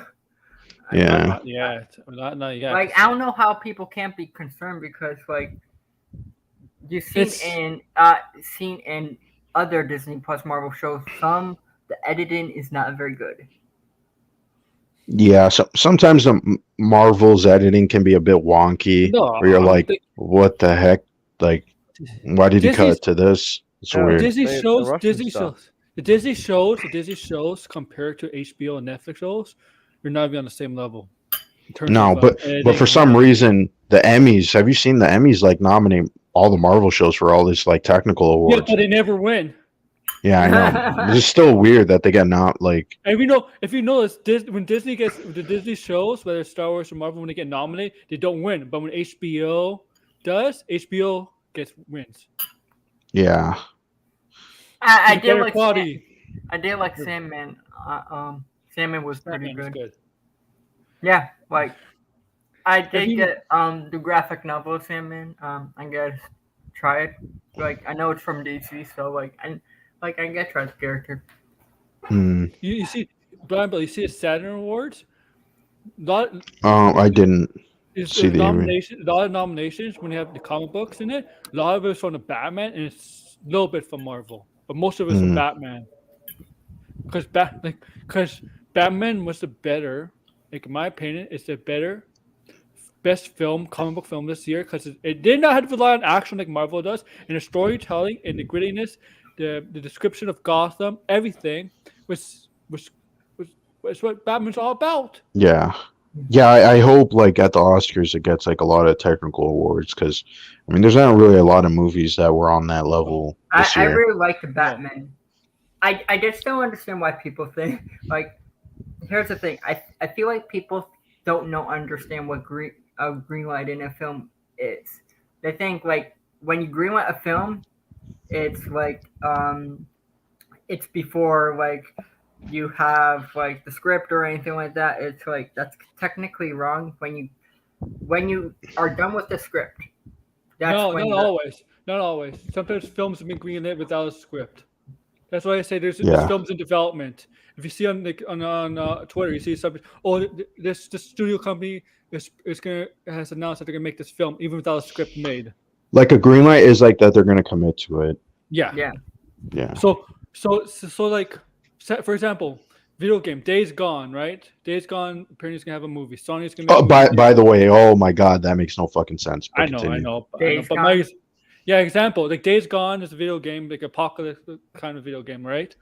So the company was Sony, right? Said, oh yeah, we're gonna make a movie out of this, but there's no script for it, so you could greenlight a movie without a script. Well, what they do is like an agent will be like, here, I have like this idea or a script, and then they have an actor, and then they go to a studio and they try to shop it around, and then that's when they'll be like, okay, yeah, we'll pick this up and we'll greenlight it, and that's usually what agents do in Hollywood. Yeah. With the Batman 2, here's the thing, I want him to take his time, so like I wouldn't expect the Batman 2 to come out until probably 2022, so 2024, 2025. 2025 probably. Definitely gonna come out It's definitely gonna come out during the year. This is just my theory, but I know you heard about like we're gonna get Black Mask supposedly in Penguin. Penguin. And we're also gonna get ventriloquist, ventriloquist and There's Scarface a rumor it's supposed to be Clayface. and For the movie? Clayface. In the show or the movie? Show. No, in the show. Yeah, I heard- all three. I Three of heard those from a are rumor. I heard a rumor for the next movie might be Hush. Mm. I wouldn't mind it. It just has to be. But how do you write Hush in this? Like, is he Bruce Wayne's Heart of best Hush. friend? Heart of Hush. Just do Heart of Hush. Because Yeah. look, Mike. Because when we all watched the movie, right? Edward Elliot, and then he saw the big words Hush. Bruce Wayne never felt phased by that last name or the word Hush. No, not Hush. The word Edward Elliot, because in the comics he's his best friend, Thomas Elliot. But he You never just felt have like to Yeah. introduce. It's probably just an Easter egg, though. So yeah. Yeah. But shouldn't he felt phased? He should mention. Wait, Edward Elliot. You mean Tommy's grandfather or something? Father? Tommy Mm. Elliot. Like Yeah, I here's the mean, he thing. didn't say anything. He should have said something. Here's the thing. I just think it's the Easter egg or something like that because like No, he wants Well, Hush. I Tommy says he wants I Hush. don't think like I don't think you can do it this early to be honest because No. like I think if it's Heart of Hush, you can do it early. Heart of Hush, but if you do it with the first graphic novel that introduces Hush, you have to build it up to like a third movie. yeah I feel like Heart of Hush, you could do it early. if Matt Yeah. Reeves was gonna do Hush, he would probably do Hush like that. But the problem, the only issue I have is that Hush has always been Hush's main thing is that he's jealous of Bruce. I only say Heart of Heart or Heart of Hush because, again, Catwoman is in that. That's like a significant story to Catwoman, and Yeah. Catwoman is Yeah. already established. Yeah, but Hush has always been envious of Bruce, right? But the thing is, in this Batman movie, you could tell Edward Nygma is kind of envious of Bruce. Hmm. So it's kind of the same thing if you think about it. Yeah, that's what I was saying. Remember, I was saying that they borrowed stuff from Hush and it gave it to the Riddler. So that's why I always thought maybe they wouldn't do the Hush because Riddler's already not that he's similar, but there's elements already You know there. what they should have done? They should have changed Riddler's name from Edward to Elliot. Just make him talk. Just make him. Aw. They should have done something. I know a lot of people are gonna be mad, but based on this movie, they could have done that. I think now that if they want to do Hush, Heart of Hush has like the best plot line because it's him pretending to be Bruce Wayne, and it's also him, kidnapping Catwoman, and it's this whole like, Taking your you heart know, out. yeah, taking her heart out and all that stuff, right? So, and we know that Catwoman kind of like disappears and stuff, and so to see that, hey, like he tries to go look for her, but she like disappeared, and there's also this guy who's like kind of smearing his name, and he's like, what the hell? Like that, I think will be like again another sort of emotional story for him. Like So it's do you very think- much in line with the first You movie. still have a relationship between them, Bruce and I Tommy? could see that. Like Yeah, From- I don't Childhood. think they. I just don't think they'll do Hush to be honest. Like Yeah. here's No, the- they're definitely here's gonna do the Hush. I think they're gonna do Hush. a quarter owls also too would be very in line with the other movies because that's also sort of an emotional story. Like if they were to do quarter owls, I say that's like when you would introduce Robin. They do have Penguin who could help with the Court of Owls because he's been very involved in that storyline. Mr. Freeze is a bit, and Robin Mhm. definitely. Well, Dick Grayson, but I think they're definitely gonna do Hush. I don't know why Robert Pattinson said Calendar Man. To me, Calendar Man's. Nah, I don't think Calendar Man like. I could see Calendar Man Calendar. was in DCU, wasn't he? He was, but it was like a joke. It was just like a cameo, right? But like it was his brother. It was his brother yeah. who played him. yeah, Sean Gunn. But like I mean, Calendar Man would be like more like Hannibal Lecter, That doesn't right? make Like sense that's what it about- was. It doesn't make sense about Suicide Squad. Why would Calendar Man, Harley Quinn being Belle Weave, and Killer Croc being Belle Weave? Yeah, that never really made sense.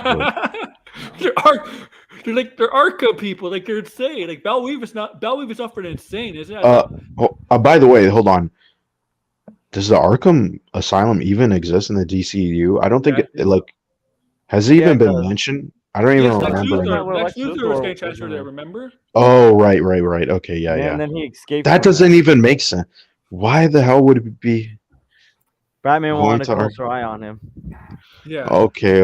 I mean, that still doesn't make much sense, but Yeah. This is Lex Luthor and Arkham Asylum then- for some of then the most again- notorious criminals. This is a Batman that did everything on Fate, not knowledge. Oh my god. Wait, Alfred, wait.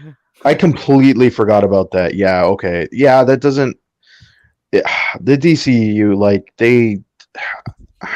it's so messy. Like Oh man, I did not like Killer Croc in the first Suicide Yo, Squad. literally, what kills me on Twitter is when I see all these people say they love when their Batman uses guns in the DCEU, and it's like, wait, have you ever like picked up a Batman comic before? people I don't love think dying on that hill.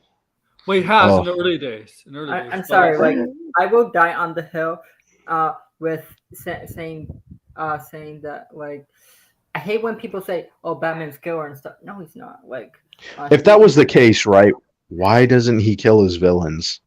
yes, it's. I never understood why people like are so don't- diehard for that. I don't know understand why. why people like these. I think You think I Batman think was a kill? these people are like attached to the Dark Knight Returns, and the Dark Knight Returns isn't even canon. Or It's ba- a- or It's like or 89 Batman Returns, because those are Elseworlds. Here's- yeah, Batman, Elseworld because, stories. like, and here's the thing. Well, Batman doesn't want to, like, some of the villains probably need to be killed off, like Joker. Sure, but Batman's whole thing is Nah, about rehabilitation. I know. So it's like Yeah. it's like these people like claim like they're Batman fans, but it's like if you read all of the most famous Batman stories, right? And I'm talking about the ones that are in continuity. Batman is a very big advocate for Yeah. Yeah. rehabilitate. Yeah, like okay, at the ending of the Killing Joke, this is what pisses me off, right? Where people go, "Oh, he killed Joker." It's Well, like, yeah, did you read the previous panel? Because that whole joke that Joker tells is about their relationship, about how Joker doesn't trust Batman, but Batman is like wanting to help the Joker, and the Joker just refuses because it's like, I don't trust you, I don't believe it, right? So it's like, why would he then kill him? Like the whole joke is that their relationship goes around in a circle. It's like a I mean, cat and yeah, mouse I game. Joker's a Well, great like- example. I But feel it's- like people. It's so stupid. Joker's also, if you depend on origin, Joker's also kind of his creation, right? He feels sometimes responsible for creating a Joker. If you go by with the Vatican Chemicals thing, and also Joker is basically the opposite of Batman, because there's this killing joke explains it perfectly. One bad day, Batman's parents died, became Batman. Wherever the Joker's origin, the killing joke, that's how he became the Joker. It's like, We gotta remember these people that love like what like Batman like killing people or like these are the same people who Ben literally Affleck say and stuff would he like give that. Yeah, would he give the who same literally argument to say- Spider-Man? Would he give the same argument to Spider-Man? No, like no. these No. are the same Yeah, exactly. People- And they're and the also same people that literally say they only started caring about Superman when Man of Steel came out. They never Yeah. cared about Superman before that. They never cared I about feel Christopher like- Reeve or like Smallville or Superman thing the is animated Super- series. well, or there's even Snyder comics. fans. There's like Snyder fans telling me it's insane how like these people are like, oh, I'm a DC fan and I read all those comics. Like there was one guy on Twitter where all these like dudes were like trying to ratio me because I said an Atom movie would be like the most boring thing on the planet, and they're like, but we have Ant-Man movies. The Atom is not Ant-Man. No. The characters barely even had a run. So like, what are you guys talking about? Like, you guys are the supposed, oh, we're DC fans, and it's like the Atom is like a background character, a C-list at most. Like, Yo, what are you Ant-Man guys was a like? founding What are you member of talking the about? Avengers. That's what I'm saying. Like, how can you make just because they shrink? It's like they're totally different characters. It's like, what are you guys talking about? That's how I knew. He's like a supporting role in a Justice League or something like that. And also too, this is another thing about previous Batman. They go, oh, well, Batman in his early days, Golden Age Batman is not the same Batman in continuity. No. That was yeah. folded. It's like you people don't even know DC Comics history, and it's like, Yeah. oh, I'm this fan. I know everything. They killed No, off you Joker. don't. They Here's killed off the the thing, Joker in the early days. Joker was never supposed to be a reoccurring villain. Yeah. I'm telling you, it's really like the Snyder fans are like, when it comes to them trying to say that they're like DC Comics and oh, I know all this stuff, they don't. They They really take don't. They I like see Snyder, and pictures that's it. I They see take this Snyder- pictures of their comic books and their graphic novels, but do they really read them? No. Yeah. No, no. I seen. I Well, it's not even about reading them. It's I like, see did you Snyder- understand it? Did you actually comprehend the writing, the subtext, what is actually going on in the story? Like, I'm sick of these people just being like, "Oh yeah, like I just looked it up on Wikipedia." Actually, read the book. Batman, reason why, one of the reasons Batman, some of the reasons Batman doesn't kill, because he says if he kills, he end up killing everybody, end up like a Joker, because he sees what happens. Also, if he does that, the people he cares about, like Alfred, everybody else, would be accomplices. They'd all be arrested, put in prison, and then he's going to jeopardize everything. And he does. And Arkham Knight says this. The Arkham Knight video game trailer with his father. The father. Remember that his father's real speaking over. He said, "Treat Gotham like it's your family, even the villains." Right? I feel like people on Twitter just don't understand Batman. To be honest, they're full of bullshitters and stuff like that. Well, a lot of people on Twitter are straight up bullshitters and con artists. I had this argument with someone on Twitter and stuff like that, talking about like Superman is a symbol of hope, and in Gotham, Batman wants inspires hope in Gotham, and for some reason, someone thinks that Batman is a symbol of fear or something like that. Like, he's both. Yes, he uses the fear as a weapon, but at the end of the day, in Gotham, he wants everyone in Gotham to be free of like all this chaos and everything like that. He wants to inspire people's hope in Gotham. That's why you wouldn't have Batgirl or any other vigilantes. Yeah, so like Batman. It's just like people on Twitter, I just can't take seriously anymore. No, I don't. That's why I just roast people on Twitter. Here's the thing about Superman. Superman's the most powerful hero in DC. But guess what?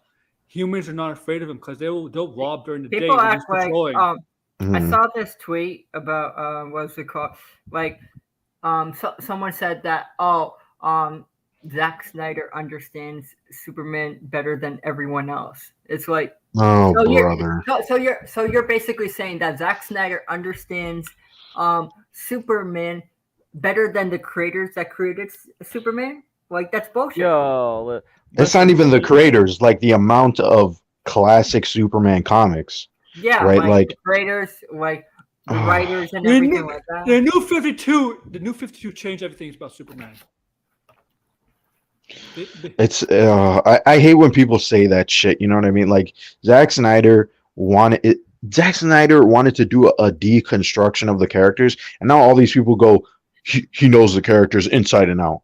The guy's never even adapted the characters, their definitive personas, and they're like definitive. He knows everything. I think he just read a new 52. He skipped over all the way to the Dark Knight Returns. Like, you have all these iterations of Batman, and he skips all the way to the end of the Elseworld story where he basically is near retirement.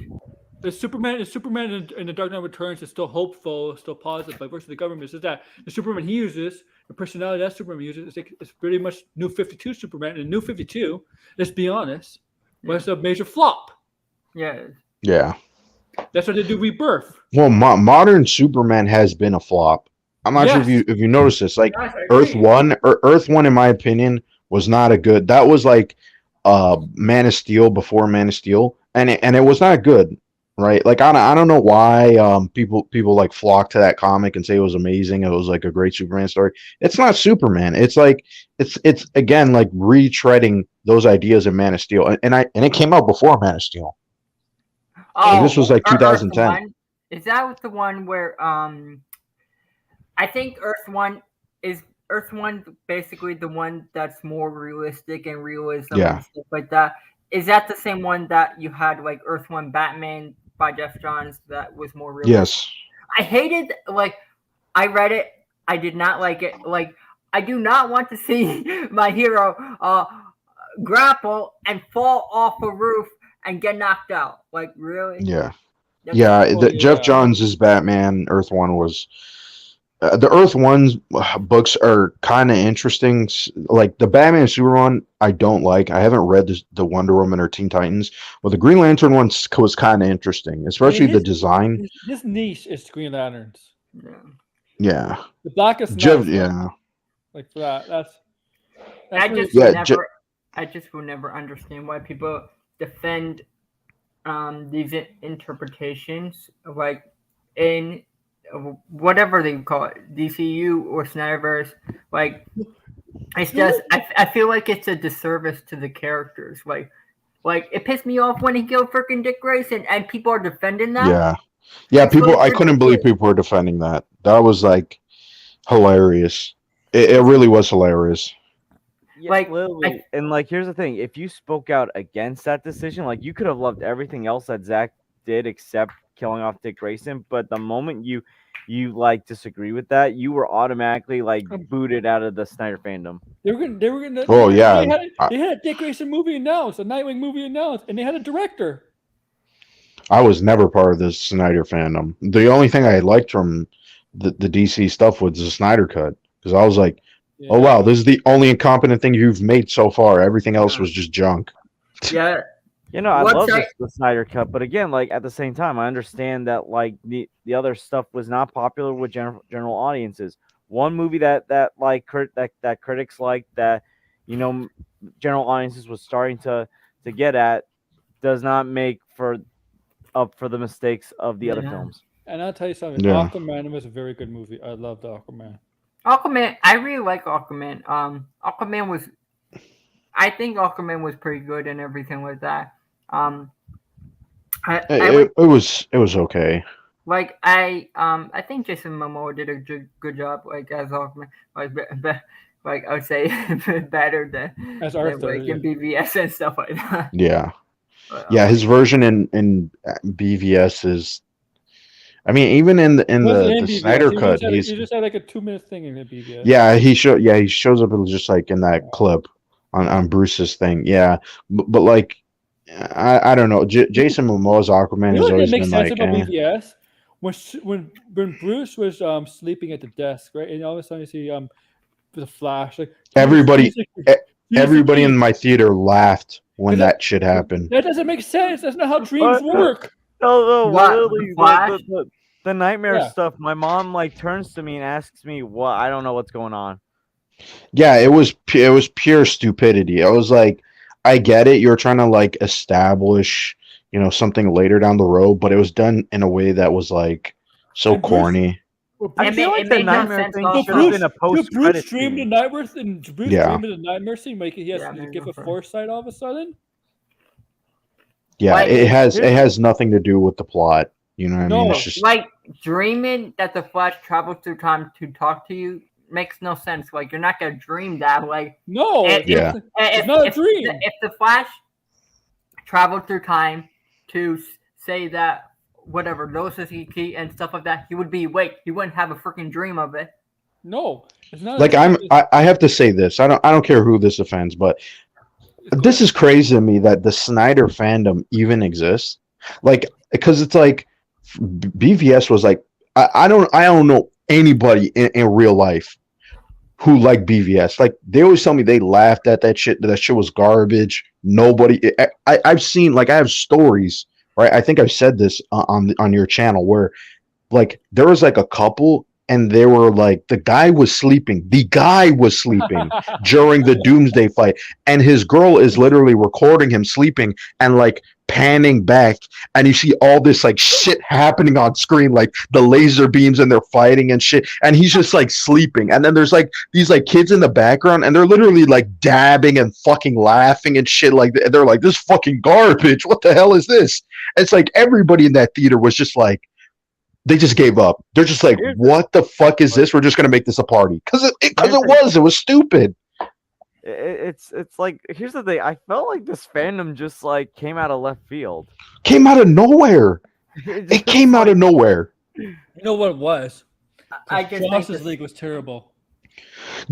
There's people in my theater, Justice League, when it came out. One guy, old guy, walked out and said, "I can't believe that was a fucking movie." He's like, that was a joke of a movie. It was bad. For goodness sakes, like, I'm just gonna say, is that it was like a 2-hour movie. Spider-Man: Homecoming was 10 minutes longer than that shit. Yeah, Justice League is. Oh, I can't believe it was made. Same thing with the like the first Suicide Squad. He tried to make it like the Avengers. Fucking crazy. He tried to make it. Joss Whedon tried to make it Avengers with all the jokes and stuff. But here's the thing: you can't really do that with Batman. You like literally can't- like he you tried can't do making that. Batman like DC is someone- darker than something's Marvel, definitely right? DC is something's darker than I'll definitely say Marvel. bleeding. one thing about Justice League. Like, it's not a good movie, but it does have like I do like the opening scene where Batman is on that gargoyle. You know That but like that whole sequence with that guy and the robber was like goofy. I didn't Yeah, it get was I goofy. didn't get that. What's It, up? it was it made no sense, and it was also too. It was weird because it was the guy from Mindhunter. It was like, what the Who? fuck are you doing? That Yo, he's the older detective in I Mindhunter. didn't get that scene because It I was felt like he was playing that guy was playing a thief, right? Or robber. Yeah. All of a sudden, Batman was luring him, was using him as bait. I'm like, wait. And- I thought this guy was a thief, and I'm like, wait, is this guy a thief or is just pretending? that to be a made thief? yeah, me- he was just like bait, and then he dies, and then like Batman sees on the wall, he's like the mother box, and it's like, okay, Yeah. why would it do that to him, and why would it like show him these boxes? It was so goofy, and then on top of that too, like the scene where Steppenwolf raids Themyscira, holy shit, that was terrible. I know. Oh my god, the CGI and how he looked like. You know Yo, what's the funny? only, Oh, the, only, the fuck. only thing I take away from 2017 Justice League is that opening song. Everybody knows. No. One good thing. Yeah. No. 27 Justice League. What I like about it better than the Snyder Cut was their disagreement on reviving Superman. Okay, even that. Okay, there is a scene I have to remember if it was in the Snyder Cut because there was a scene that because it bothered me so much because it was so dumb where it was like Cyborg and the Flash and they're digging up Superman's Yeah, the grave and they're grave, like yeah. joking. Oh my god, that was so stupid. I like, literally burst out laughing. mistakes? Are we the mistake? Oh, but It was yeah. like, oh my god, they're literally like we all thought, oh, he's gonna like come out of the grave like Jesus and he's gonna like come through the ground. It's like no, they literally are digging out of his body and And like you know what's I was like, ironic? oh my god. You know what's ironic? Ezra Miller and Ray Fisher have been the two most problematic for Warner Brothers. That's true. Yeah. Like, Oh like, my you have god. So you have the two guys. You know what? You know, that 27 are Justice literally League. driving what's- Warner Brothers you know what- crazy. Is there a Digging the YouTube grave. video? Is there a YouTube video? Ugh. Out there? Is there a YouTube video out there of somebody counting how many times Steppenwolf said "mother" in that film? I have no clue. idea. Because he must have said it like 100 times in that film. Oh my god. There's so many just like Mother. ah. Justice League is so fucking crap. Bad. I know. Yo, and like the like and they all turn on Steppenwolf at the end because of fear. Yeah. Oh my god. What the? Like, Dude, literally, I'm pretty sure what the Blonde Bro, correct me if I'm wrong. If you really know comics, I'm pretty sure the parademons don't react to fear. No, they don't really. They're just like drones. Yeah, Yeah. you're not Like they attracted to don't fear. really they don't really have much say anyway, so Yeah, they're pretty Josh, much just Yeah, they're they soldiers, regular soldiers. Here's the thing, Josh Whedon's ego was so big during that film. Like, here's the thing, he did not like the critical reception of Age of Ultron, even though like the reception wasn't even that negative to begin with. It was more positive than negative.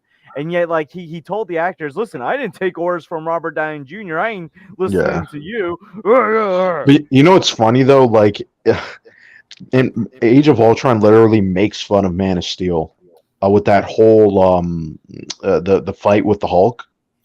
Like they literally said that was like a riff on Man of Steel. The collateral damage. Yes, because that was like a big thing, and he talked about it in the interviews and stuff. Like Joss Whedon was like very adamant how much he hated Man of Steel. Oh my! So why did they even hire this guy if he didn't even like the because film? he wanted like traditional Superman. That's why in Justice League, it's Hey, like Superman is like totally different. It's not even the What do same character. Here's the thing, even when we got traditional Superman, Don't hear Wait, something so- stupider than Man of Steel with that fight with Zod? Watch Justice League. Justice League in the minute the end when they fight Darkseid, Batman, Darkseid. When Superman punches Darkseid, they go basically the destruction of Metropolis. No. And if you think that's in real, like obviously there's not. It's a cartoon, so not people won't be dying. But think about that. Think about it in a movie. How much? See? yo, but here's the thing. Even though we got a glimpse of traditional Superman in Justice League, it's still looked terrible because of that CGI Yeah, on it his was. face. Yeah, That's that what- openings. Wait, that wasn't even the opening scene with the with the kid and he's like recording Superman. No. The opening scene was Where Batman. where was that? No, that wasn't Batman vs Superman. It was Justice League. No, Well, he's like, and it was Batman. Was it with the thief, right? it was it was like after that. I have no clue. Like the placement of this movie is like very similar to the Snyder Cut, but it's. I It's wonder in the continuity and stuff. George, I know. I told George that George. I don't know if you heard this article, but I felt Henry Cavill. People could get mad at me, but I think Henry Cavill and Amy Adams, they don't have good chemistry as Lois and Clark. Yeah, I agree. Yeah, It was. I'm not a fan more of her forced than Lois, Anakin like, and Padme's romance. Yeah, It was. Like, my favorite Lois, I think, is in Smallville. Oh, she's a good. Yeah, I like that. I like the Lois is like that. Like the one is not afraid, like, hey, Smallville, stuff like that. I like the best Lois to me is obviously the original Margot Kidder or Margaret. From the first man. Yeah. I wouldn't be surprised if Amy Adams got recasted anyway. She's like almost. She's like. She turned 48 today. Yeah. I think she gets too much praise. Like she wasn't like. Well, she's a great actress. Don't get me wrong. She's a great actress. I just don't think she fits Lois Lane. She didn't bring anything, to be honest. Like nothing. No, exactly. Here's like the thing. nothing They special. act like none of none of the Snyder movies. I'm sorry, they did not bring anything to the table. They were awful, and they still are awful. I don't know. I didn't like Jesse Eisenberg. Like I hated him. I was like, oh my god. Well, yeah, Jesus. This is how Snyder fans treat Superman and Lois in the Snyderverse. They act like it's like Tony Stark and Pepper Potts in the MCU when it's clearly not. That was Snyder fans treat the Snyderverse like the goddamn Bible. I don't understand. They do. It's crazy. I don't understand the gospel according to Zack Snyder.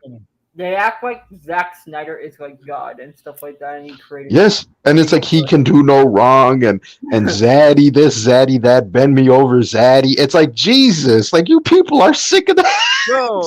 Yo, Aaron. Before I forget to mention this, I saw something on Twitter. Mikey Sutton and Syl apparently finally met each other today in real life. Oh, good for them. Yeah, good for the liars and grifters. Syl's not sucking up the Batman gate? Oh my god. Oh my god, I forgot about that. What are your thoughts on that? I want to hear your thoughts on that. Oh my god. I have to say this, like, I don't know how people can believe this bullshit and everything like that. Oh, he sold people's ideas. Like, no, I don't believe it's Snyder shows. I don't think Matt Reeves even knew the guy existed. Well, his whole premise. Hold on. His whole premise, because I seen the video, right? His two videos. And I did watch that a little bit of the Syl thing. I'm not really subbed to Syl, but I wanted to see more so the script doctor talk about it, but he was not even critical of it too, and it was just because, well, he dislikes the movie.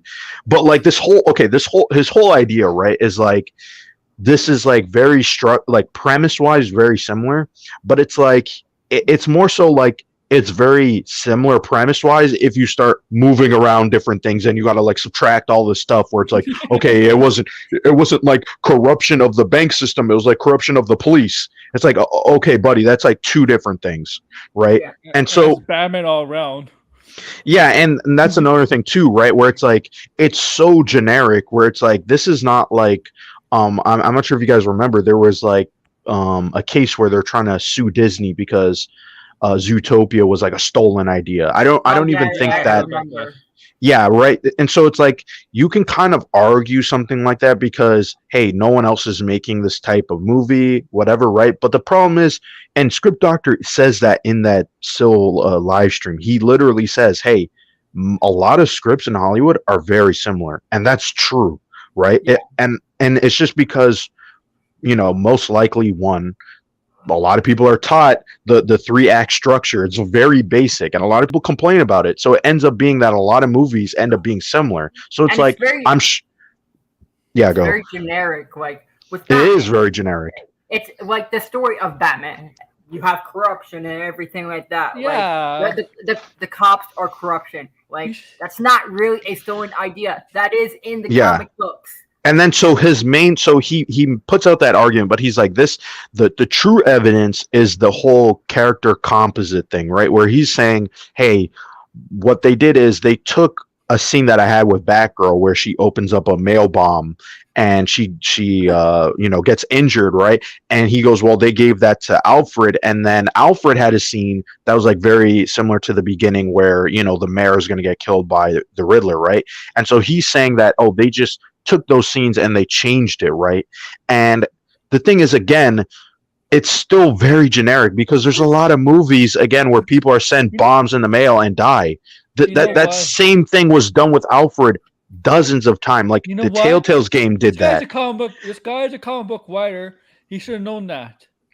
He's not even really a comic book writer in the sense that he wrote a lot of comics. And it makes me and on top of that too, I was very skeptical of how, like you are a fan of Batman, but you only are now watching the movie and you're only now seeing the trailers because if you saw the first trailer and you're like, hey, they plagiarized my stuff, right? Like you should have seen the first trailer and realized that they plagiarized your stuff because a lot of the stuff you're claiming, right? The whole the Riddler scene, that's like identical. He was saying, that's identical to what I did. That's in the trailer.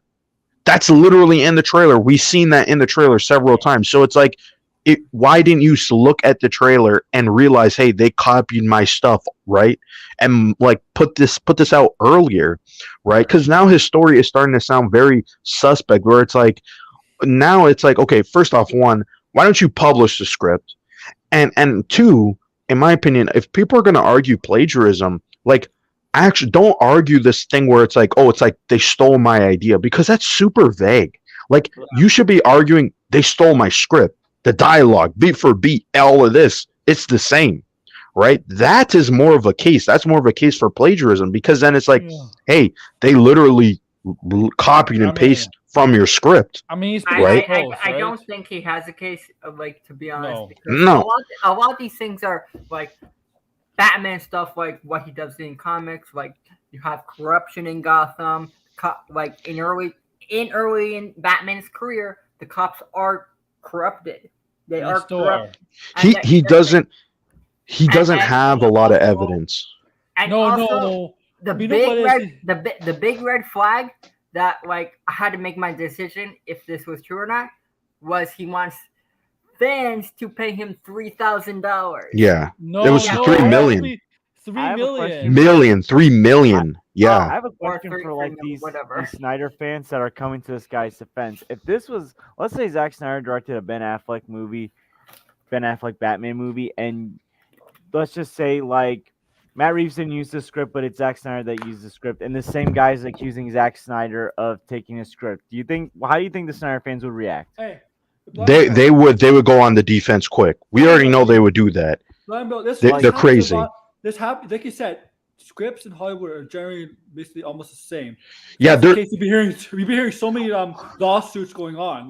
Well, yeah, this is the reason why, and this is another thing too that makes me whole suspect of the story is. Yeah. So the other evidence isn't so much about what's actually in the script, but it's about the fact that he gave his script to Michael Uslan, and Michael Uslan has produced all the Batman movies, right?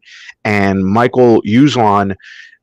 He's trying to say that, well, that's like direct contact, right? Because Michael Uslan would get his script and then give it to Matt Reeves and then go, hey, why don't you change this around? Yeah, that's fine. But he still hasn't established a trail of him talking with Michael Uslan and Michael Uslan actually saying that he's read the script and done all this stuff, right? So it's like, you can claim something, but that you don't have the evidence to back it up, right? And he acknowledges that, right? And that's why he's like, that's why, I'm doing the Kickstarter because, well, I'm just going to take that money and, basically just use it. He's like, he's basically trying to say I'm not going to go to the court and ask for the judge, for Warner Brothers to pay me out. He's asking the fans to pay him out, which is dumb because why should I pay you?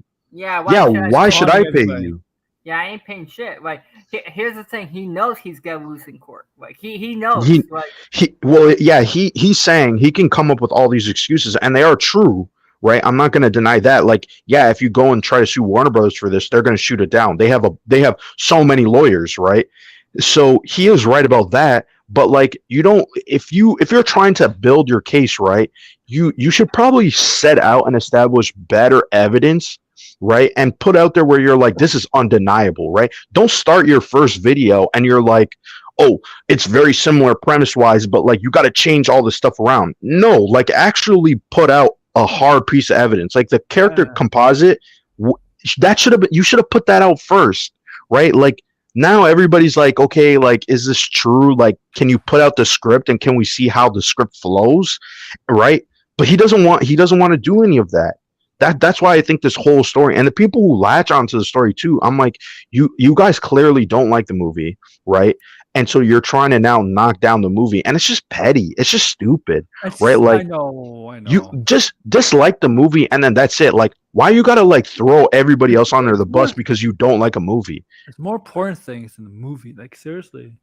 Yeah, a lot of people, that's why I don't really like so much of this community when they start playing this game where it's like, what does this have to do with anything? Like, what happened to just not liking a movie and saying it's shit and moving on? You know what I mean? Like, I personally think a lot of people, the Snyder fandom, that are hating this movie or believing this guy need to. Well, they hate everything. They hate everything that's not Snyder. Yeah. We know that. Yeah. This is just crazy. It's just this guy just wants It is. 3 million. Come on. They give Zack Snyder more credit for Wonder Woman than they do Patty Jenkins. Yeah, and I seen that too. We ask Aaron. Remember the whole thing where all these people were spreading this lie about, oh, they put like Gal Gadot with the Nazis and stuff. That's not in the movie. Mm-mm. That's not in the movie. What do you? Why is everybody? Oh, they're like Nazi supporters. What the fuck? That was Photoshop. I'll tell you one thing. Gal Gadot would never let that happen. She's from Yeah, Israel. Exactly. That's what I was saying. Why would they in a She's professional Jewish. setting do that? Jewish, right? She's Jewish. Why would they do that? No, she's Jewish. And I From think they're Israel. trying to. This is what I think, because like this was Hollywood would actually- never do that. This was No. actually fake. This was a fake photo that they put Gal Gadot in, and they photoshopped it and everything like that and put online. They're trying to, I guess, ruin. Doing that, I think, is ruining the reputation of Gal Gadot, and like they might like her as Wonder Woman, but doing that, you're basically, you can kiss goodbye to her Wonder Woman.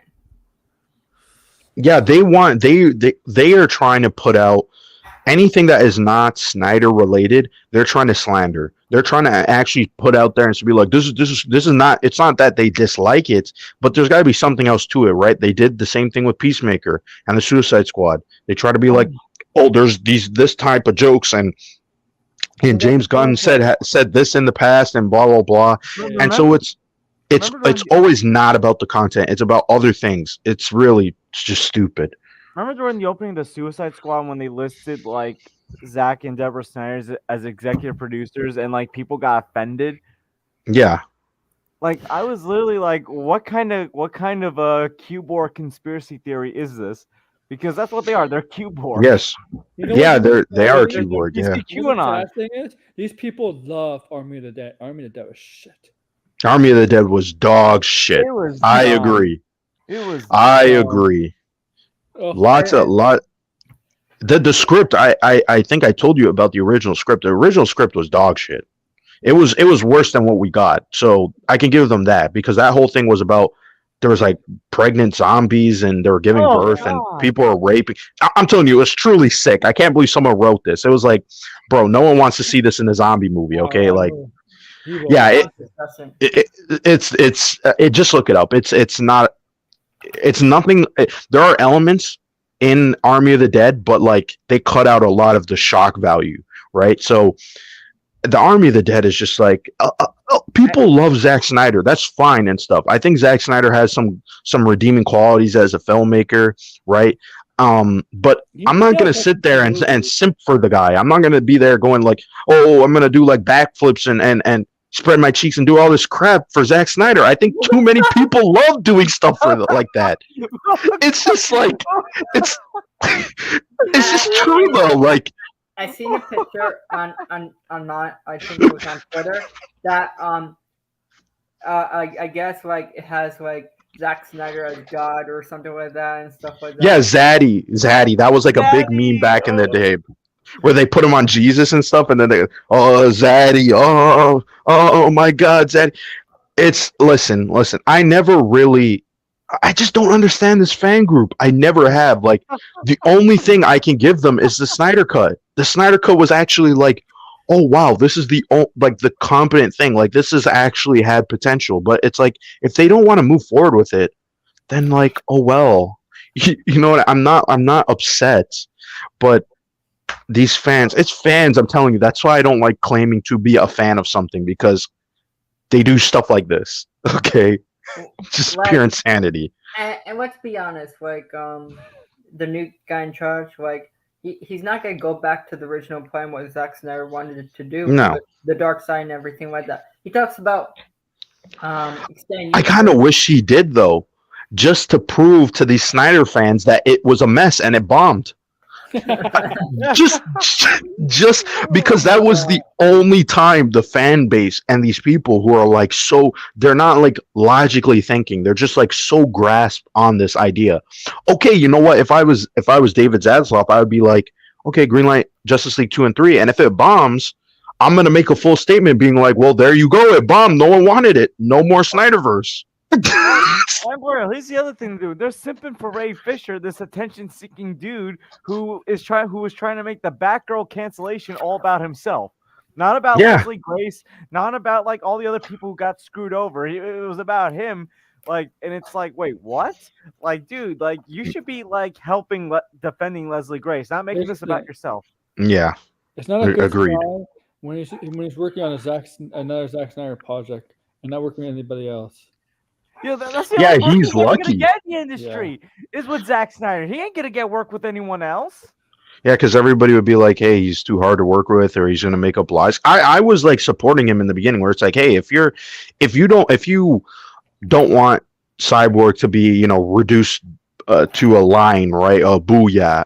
Okay, I can kind of see that, right? Yeah. Where it's like, yes, that's happened to black characters in the past, where they're just sort of like the sidekick, or they have like a really good scene, and that's it, right? Like, he actually wants to have a character, fine.